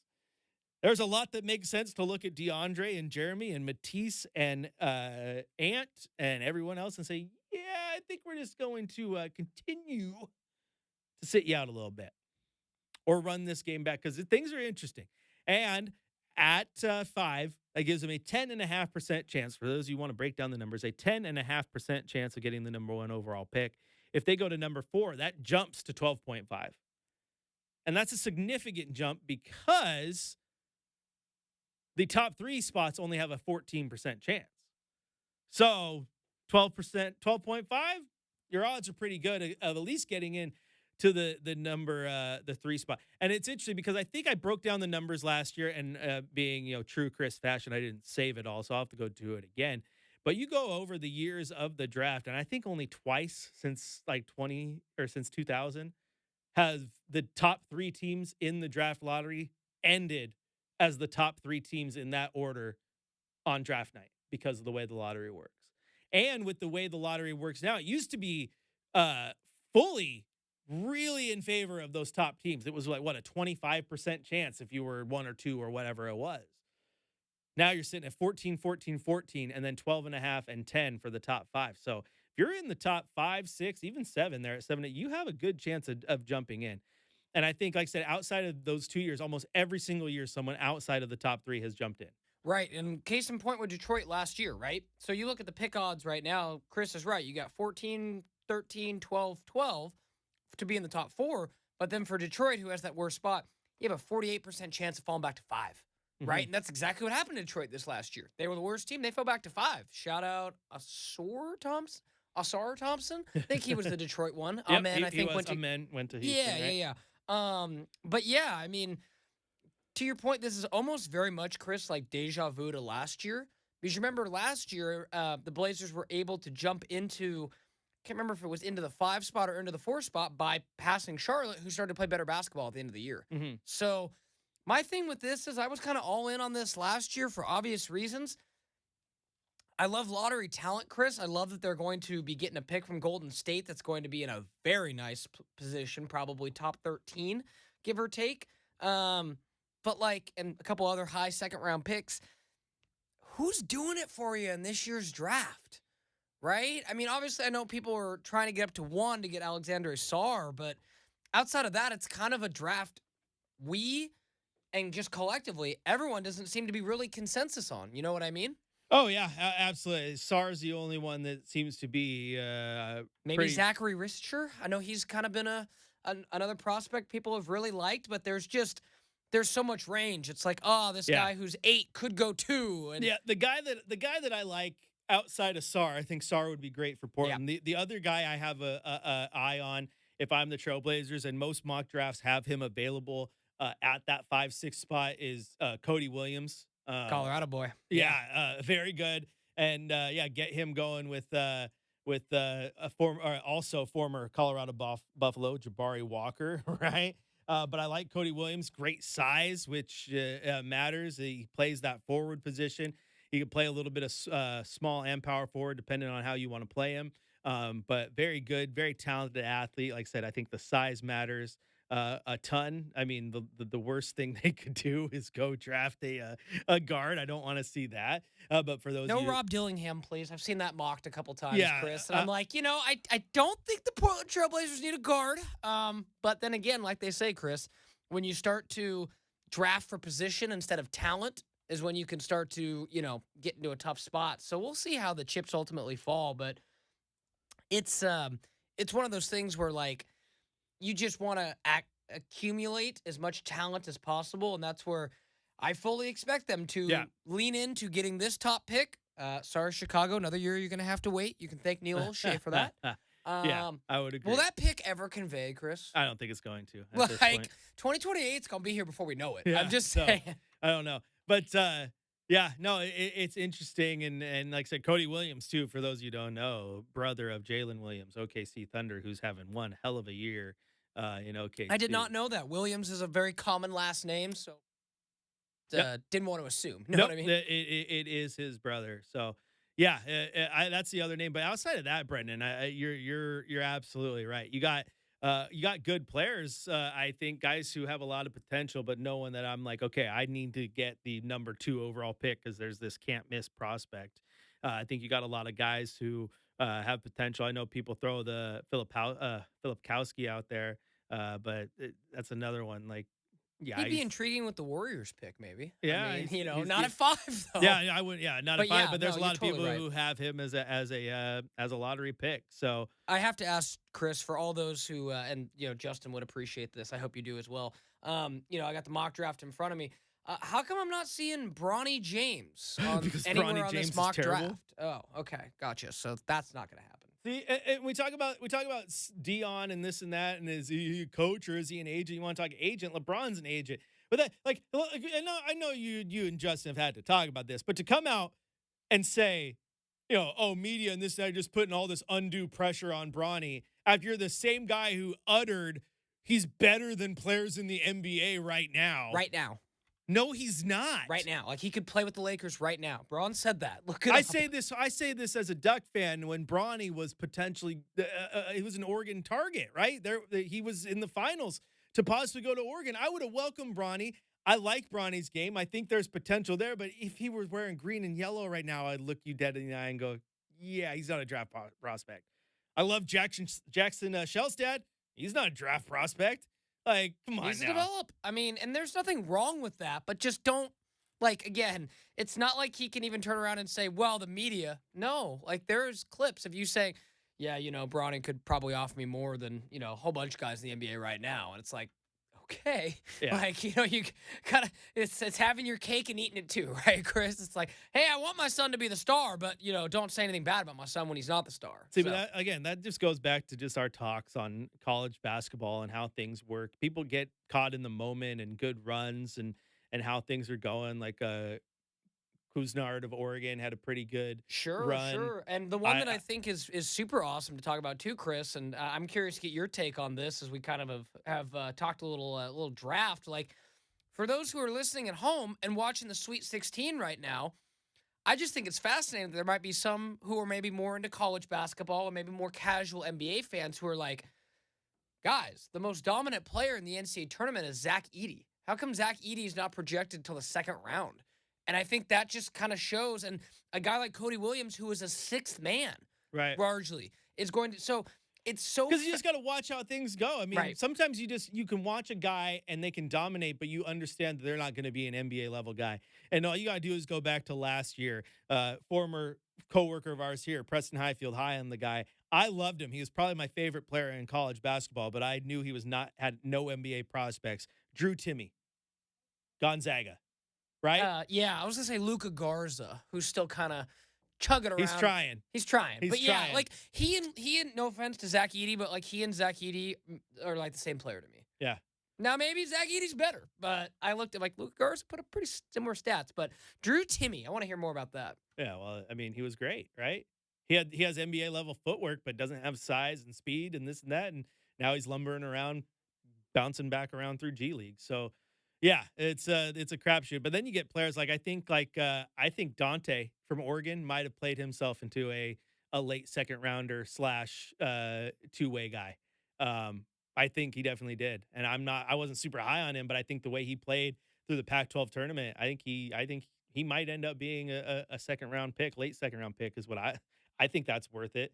But again, people, oh man, Dante's probably going to go top 20. He played so well, and Kuznard because to put the team on his back. Yeah, I also watched Kuznard run out of gas and struggle in the one-on-one game. So yeah, like I said, it's entirely true. So again, don't get too over your skis with what you see in March. Just enjoy the ride because it's absolutely fun. All right, going to take a quick break here. When we come back, we're going to talk a little more Shohei. And you know what? I might give you your time to shine. We did say we were going to try to talk a little women's basketball.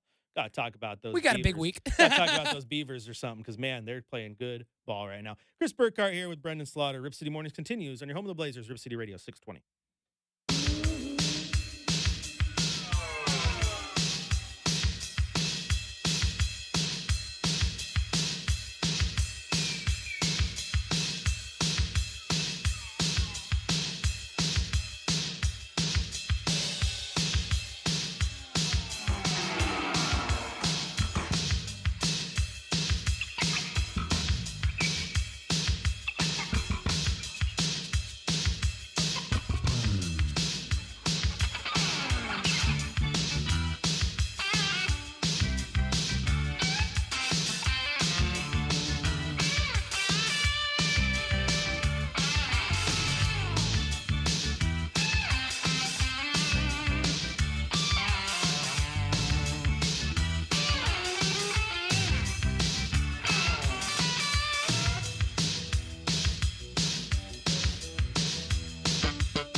Welcome back into the Rip City Mornings. Chris Burkhardt here with you. You can follow me on X. Still feels weird to say that. You can follow me there at Chris J. Burkhardt. I think it's just going to forever be Twitter. Do people really call it X? No, they call it Twitter. Elon can have his fun little name that he wanted, but people still call it Twitter. Nice try. It's like growing up. No matter what you were playing, didn't matter if you were playing a Sega or a PlayStation, everything was Nintendo. Back in my day, Brenden. I'm old. Now you got too many options because you're the young generation. You got all these awesome options, and you go play video games. We just played Nintendo. It's true. I'll say this. At least, during your stretch, Chris, there were, there like video games were still like around, and I must say, there were some solid gems from the late 90s, early 2000s that, like I said, my first game system was obviously a PS2, so that will date me but that wasn't handheld. But That's not going to date you. My very first system was a Super Nintendo, so. Yeah, no, that's not bad. At least you ain't Sega Genesis over there, man. Like, that was the OG from what I've heard from Justin, was like Sega. So, yeah, having the Super Nintendo, man. The OG was the NES, my man. That's if you had the NES, you were rocking the OG. Yeah. And Sega came around, had to compete. Super Nintendo was still better at all times. He can sit on his Sega hill all he wants, but the SNES is still, to this day, probably the greatest system ever made. Yeah. But like for example, Chris, like again, I don't play a ton of video games like as much as I maybe used to, but as I've told people, if the release date is accurate and we get the NCAA college football video game July 15th, I probably won't be reachable till about August 1st. Okay, here's the deal. And you will be my first online competitor. I don't play Madden or anything online. I don't play my 2K online. I enjoy my season. And I can't tell you the last time I bought a sports game brand new. Okay. I buy my NBA 2K this time of year when it goes on sale for like $10 because then I don't have to worry about it. It's new to me, darn it. Right. Or I mod a little bit so I can have some fun with it. I play my Maddens when they come out for free on like Game Pass or whatnot because I'm not buying that every single year for that rehash. You can't take my money fast enough to get the new NCAA game. That one I am buying and I am enjoying every second of it. So yes, you and I will have to connect. We will play. Cough, cough. Sorry, Chad. Brenden and Burkhardt both sick. Shacker and Oaks are going to have to produce both shows. So there we go. That's how I'm feeling. Yeah, video games, baby, for the win. Now, let's get back to some sports talk action here. First off, Scotty Bethune chimes in on Twitter. The N64 was the S asterisk. Yes, the N64 was awesome, Scotty. I am not disparaging the greatness of the Nintendo 64. Legend of Zelda: Ocarina of Time might be one of my favorite games of all time. It is a constant debate whether I like that one more or Legend of Zelda: Link to the Past. Both absolutely phenomenal. Getting to play Mario in the 3D realm, that game, let me tell you what, I don't care what anyone says, that one still holds up. Like, yes, the graphics aren't the same because the 3D graphics and all that stuff have improved so much, but gameplay-wise, Mario 64, absolutely amazing. Oh, big fan of Banjo-Kazooie as well. Those were fun. Yeah, N64 holds up. You know what's absolute trash, though, if you go back and try to play it on the N64? GoldenEye. That game sucks. Like, give it its props for absolutely making the first-person shooter a viable game. But the advances in how shooting games work now, that one is unplayable. But it was the GOAT at the time. Unplayable. Yeah, it is. But in the respect of GoldenEye, I think more games need to introduce paintball mode. Paintball mode in GoldenEye was pretty sweet, so introduce that. So no disrespect to the N64 whatsoever, Scotty. I still have one in my house that my kids play. My wife can still absolutely destroy me on Mario Kart. Speaking of the devil, I just got a text. What'd she say? Mario Kart. Nice. I promise you, I said that before I read the text that she said Mario Kart. Nice. She can still destroy me. Her and I go back and forth. We have a nice like 50-50 battle. It's whoever can get the shortcut first on the Koopa Troopa Beach is going to win. But her and I have battles. But yeah, the N64 is a goated console too. But if you're sitting there and you ask Burkhardt, you can only have one system. taking the SNES. Taking it. Yeah. I'd probably take it over. I might even take it over the modern systems. Yeah, that's what I said. I love my childhood memories of my games, but make no mistake, the fact that I could go home right now and power up 2K and it looks exactly like Anthony Simons, like down to the dimples. Like, yeah, like this, it's just the graphics. That is what. Not even the gameplay, because I've been like, there have been gameplay games from the early 2000s, like. Chris, I don't know if you ever played The Simpsons Hit and Run. Oh, of course I played Hit and Run. I'm a Simpsons guy. Of course There I has played not Hit and been Run. a game made that way about like just a TV show, like an animated TV show. Yeah. That plot was amazing. And you're like, oh, were the graphics great? No, not at all. But just the plot and what you did was awesome. So, I don't know. I think we maybe made advances in. Actually, you're wrong, though. Oh, really? Because you don't agree with me on that game. Oh, no. No. Time out. I agree with you on the game, because the game was amazing. But you just said there hasn't been a game made like that based off a TV show that had like a good story and all that. No. Am I missing one? Yeah, you're missing 2. Hold on. Let me try to guess before we do. Fallout. And... No, that's different because Fallout's a TV show based on the game. Okay, fair. I actually didn't know. And then Fallout's been around since the help old me out here. PC days, baby. Pedro Pascal. Last of Us? Yes. No, because that's also a show based off of the video game. Okay. We're talking video games based off the show. Like The Simpsons was made. The show. Yeah. Okay. The show okay. was Yeah. first. So I actually don't know.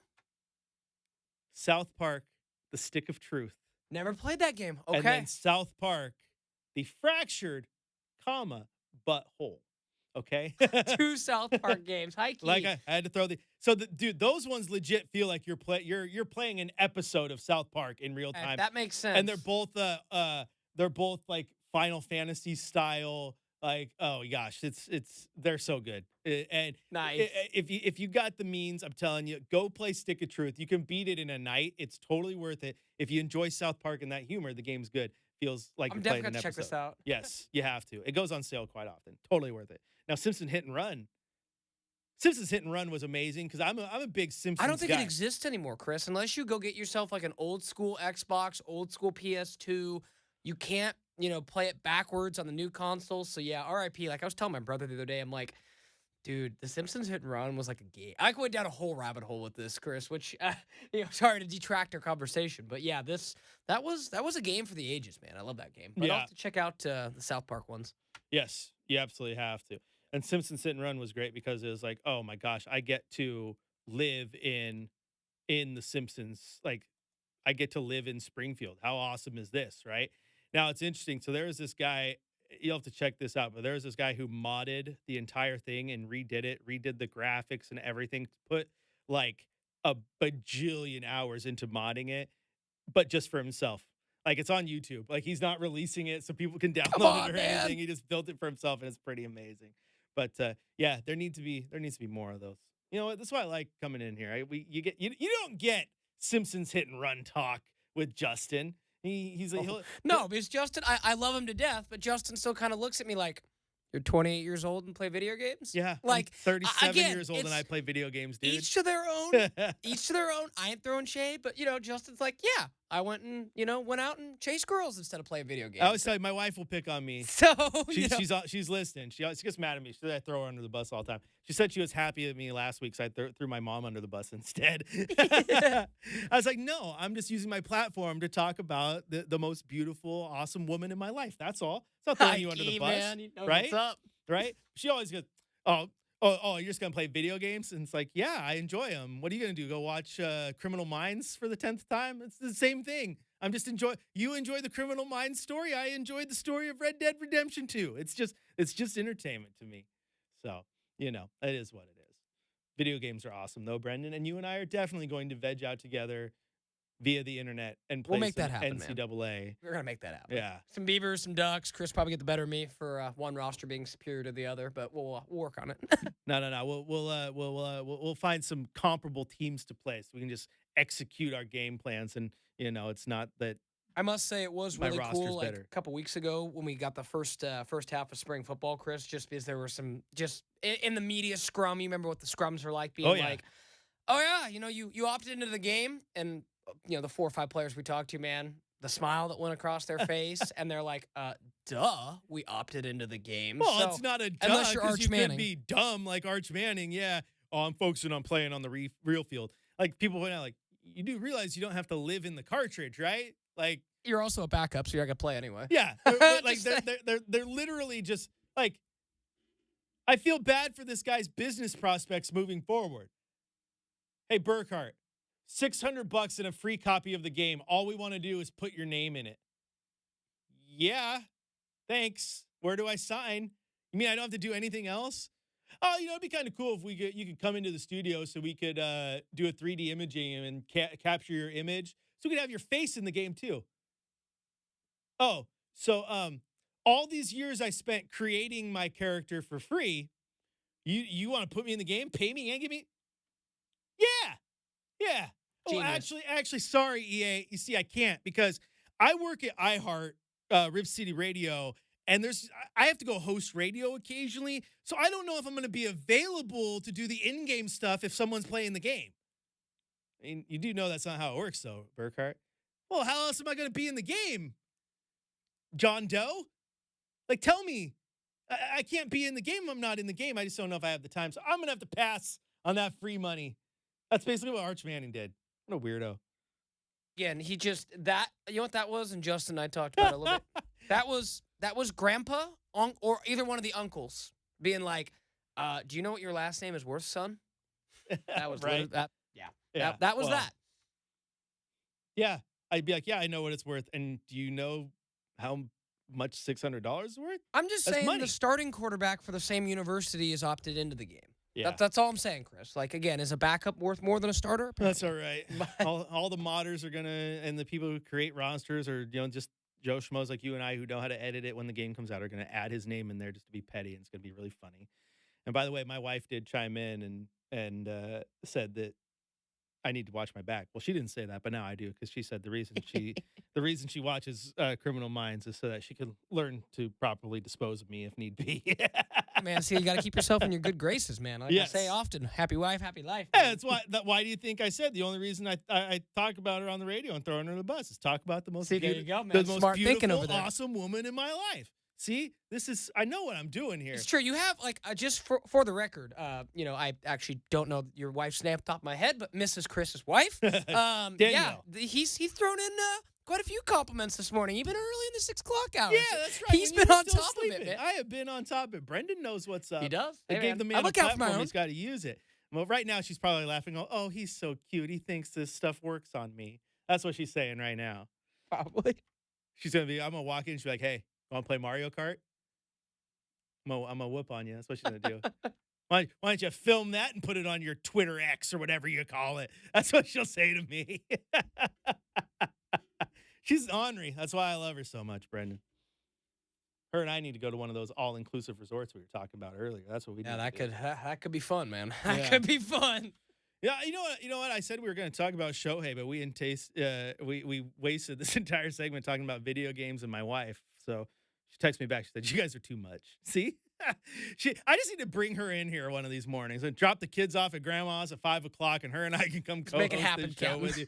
Better watch out. She's after Chad too. She's got Chad in her targets for reasons unbeknownst to him. But she's going to put that Criminal Minds watching to this. I don't know what the schedule, but like, are your kids on spring break this week? They are on spring break I'm like, this my week. brother's at home too. So They are. Yeah, they're enjoying free, it. man. They're. Mom, it's spring break. We get slumber parties every night, right? Every night. Oh yeah, they try to get mom to sleep downstairs so they can watch the movie on the big screen, because we have like a removable movie screen that I just hung Nice, up yeah, from there the you ceiling go. with a Dude, cheap. movies at the Burkhardt house, man. Sounds like the spot to be. We've lived in this house for 4 years, Brenden, and when we moved in, it had built-in speakers in the wall for surround sound. I just got this surround sound hooked up for the first time like 6 months ago. You probably had a few other things going on, I had man. a few other things going on. I had to buy the Couple jobs, couple kids, yeah. a wife. You had to buy the receiver and all that stuff, but the speakers were there, the wires were ready to go. But I was like, well, now I got surround sound. I got to buy like a movie screen for them so they can get the experience. The kids love it. But yeah, it is full on slumber party movie theater time. So have fun. I'm sitting there. My kids have a full on like 12-foot screen with the projector and surround sound in the living room. I had a 12-inch tube TV that only broadcast in black and white. We are not the same.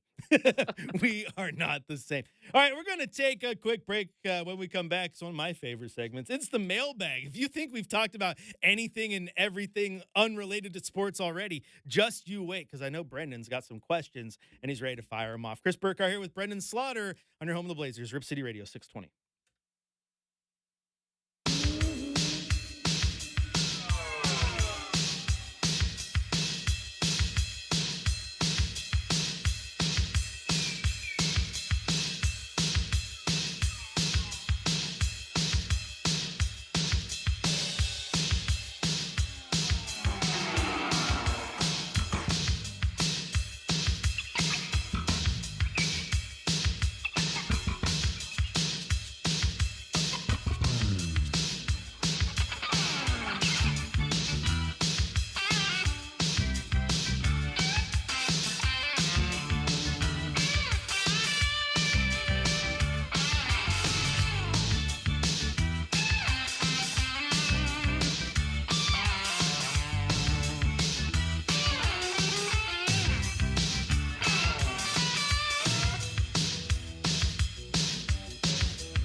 Welcome back into the Rip City Mornings, where Brenden and I just want to play college football video games now after that last segment. So, I can't wait. It's going to be so awesome.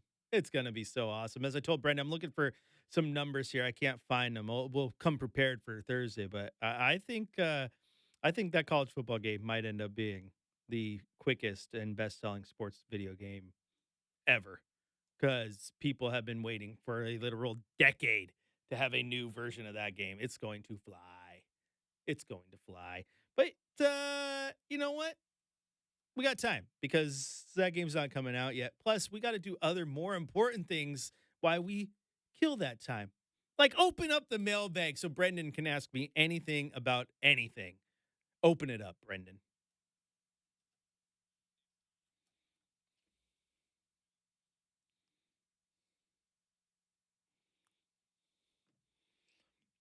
Well, Justin did duck the tough questions by going to Mexico. And he's like, now it's your turn, Burkhardt. And you know what? I'm not ducking. I'm taking him on the chin. What you got for me? The tough questions, Chris, no doubt were ducked this week. But no, like I said, happy for him. And again, just slightly jealous. But hey, Chris, you know, it's sunny at the moment outside. So, you know, I'm feeling good here on a Tuesday, and also got a fun 3 hours with you, man. So good times. But let's go ahead and fire up the mailbag today, Chris. Where do we want to start?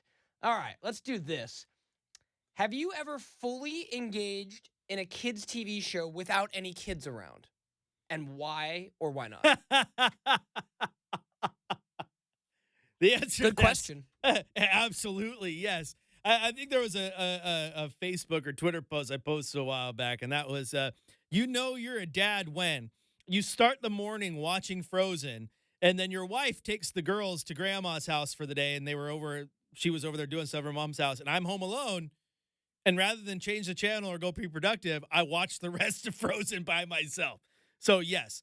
Also, I might be caught watching Bluey now and then because that's way too close to home. The way the stories in that show are definitely hilarious because like, yeah, I've lived that before. So yeah, I have definitely watched the children's show with the children not around, sometimes unintentionally because it's just on the TV. So I watched it. But yeah, I've been caught watching Frozen or Moana or Bluey now and then. So yeah, when you have kids, it just changes. Yeah, it's definitely one of those things where like I don't think you ever get too old for Disney movies, Chris. And it's kind of one of those things where like, you know, I'm 27, my sister's 23, and yeah, we still have our Disney movies as kids that we can joke about on the phone now as adults and like still be like, oh yeah, remember that scene of Cars or that scene like just our kind of weird thing in our families. We love to do movie references and like, you know, run movie lines and things like that. And we'll be like, oh yeah, Disney movie from like 2003, a Nemo line. Yeah, still will go in our family kind of a thing. Oh yeah, absolutely has to. So yeah, like that's definitely fun times. But yeah, let's move on. Ooh, this will be fun. What's the dumbest way you've injured yourself, Chris? Well, again, parenthood changes everything. You don't know this. I haven't talked to you because I've been out doing my other stuff. But last week, and actually the last few weeks, I was on steroids, oxy, muscle relaxers, everything, because I threw the hell out of my back. And the worst I ever have. I mean, I could feel it in my legs, my glutes, my hammies. Oh, went to the doctor, and the doctor was like, yeah, I went to urgent care, which I never do. That shows you how bad it was. Yeah. And they're like, yeah, you definitely have pinched nerves in your lumbar. We need to take care of that as soon as possible. He's like, knowing what you have and the way you're describing, you're probably in a lot of pain right now. I'm like, yeah, I couldn't get out of a chair, Brenden. Like I had to at UP for basketball championships, I had to put my hand on the arms of a chair and like do a tricep push to get out of a chair, and then had like an old man to slowly get my back was so bad. Now I want to tell you. That's brutal. Remember when we had the ice storm? I'm going down the steps. I slip on the ice. I was trying to show off for my kids, you know. Slip on the ice. I full on wrestling move this. I mean, I fly through there. I hit the ice. The ice was unbreakable. That's how hard it was. And I broke the ice. My fat rear end, right? I jump up, I'm good to go. No pain, no injuries, no nothing. A couple weeks ago, throw my back out doing what? Putting an empty car seat into the back of the car. So you want to talk about dumb injuries? I hurt my back so bad that I had to go to urgent care and get on some pain relievers and drugs to fix it, putting an empty car seat into an empty car. That's called old age. That's what that's called. That's pretty. That's a dumb injury. That is a dumb injury right there. That's up there. I mean, yeah, it is. At least it wasn't like smashing your finger in like a door, right? As you, shut it or something like Yes, that. I've smashed it in a car door before. Oof. I will tell this. Probably one of the dumbest injuries I've had, and this was a painful one. Was it was like an old corned beef hash can, and that was the kind of can that like you spun around the outside and then you pulled the top off. Well, the top was suctioned on. I was a young kid and I couldn't get it off, and I'm pulling now I know, don't put that much force. And when it finally slipped, it didn't move, but all of my fingers did. And all 5 of my fingers went into the top of that can, and there was blood everywhere. And that was probably a dumb one, because in hindsight, that was stupidity through and through. So, all right, that's good. Let's close on this one, Chris. Biggest pet peeve. we don't have enough time. See, this is good because then I can take notes for the rest of the week. But Yeah. yes, It changes. It Okay. changes all the time. That's fair. That's fair. Right now, it's pet peeve is just bad drivers. Oh, I was gonna say Like- traffic. So there you go. Like Winner. traffic is a pet peeve, but I like hate it. the person like, I'm getting up to freeway speed to merge. Why are you speeding up and forcing me to slow down? Like, no, just merge. This is easy. This is not hard. I had a guy last night as I was coming home was just like weaving in and out of traffic, driving 100 miles an hour. I was like, whoa, dude, chill. Traffic is a pet peeve. Yeah, there you go. There are lots tough. of pet peeves. It's tough. That's a Like tough- again, the driving in, fine. It's when I go home that I'm like, wait, you're going 45 and a 55? Okay. Yeah, Driving what me you doing? bonkers. come on now. It's crazy. Ay. Oh, you know what my other pet peeve is real quick? I got a second here. Self-checkout. It's not a pet peeve because of its convenience. It's a pet peeve because you know what? If you don't know how to scan a barcode, go to the checkout stand where someone's at. Please. Please. You are wasting my time. Boop, boop, boop. Pay. Done. Easy. Bye. Speaking of bye, you guys have been awesome. I'll be back Thursday morning. You'll have Chad tomorrow. We'll have fun all week long, though, right here on Rip City Mornings.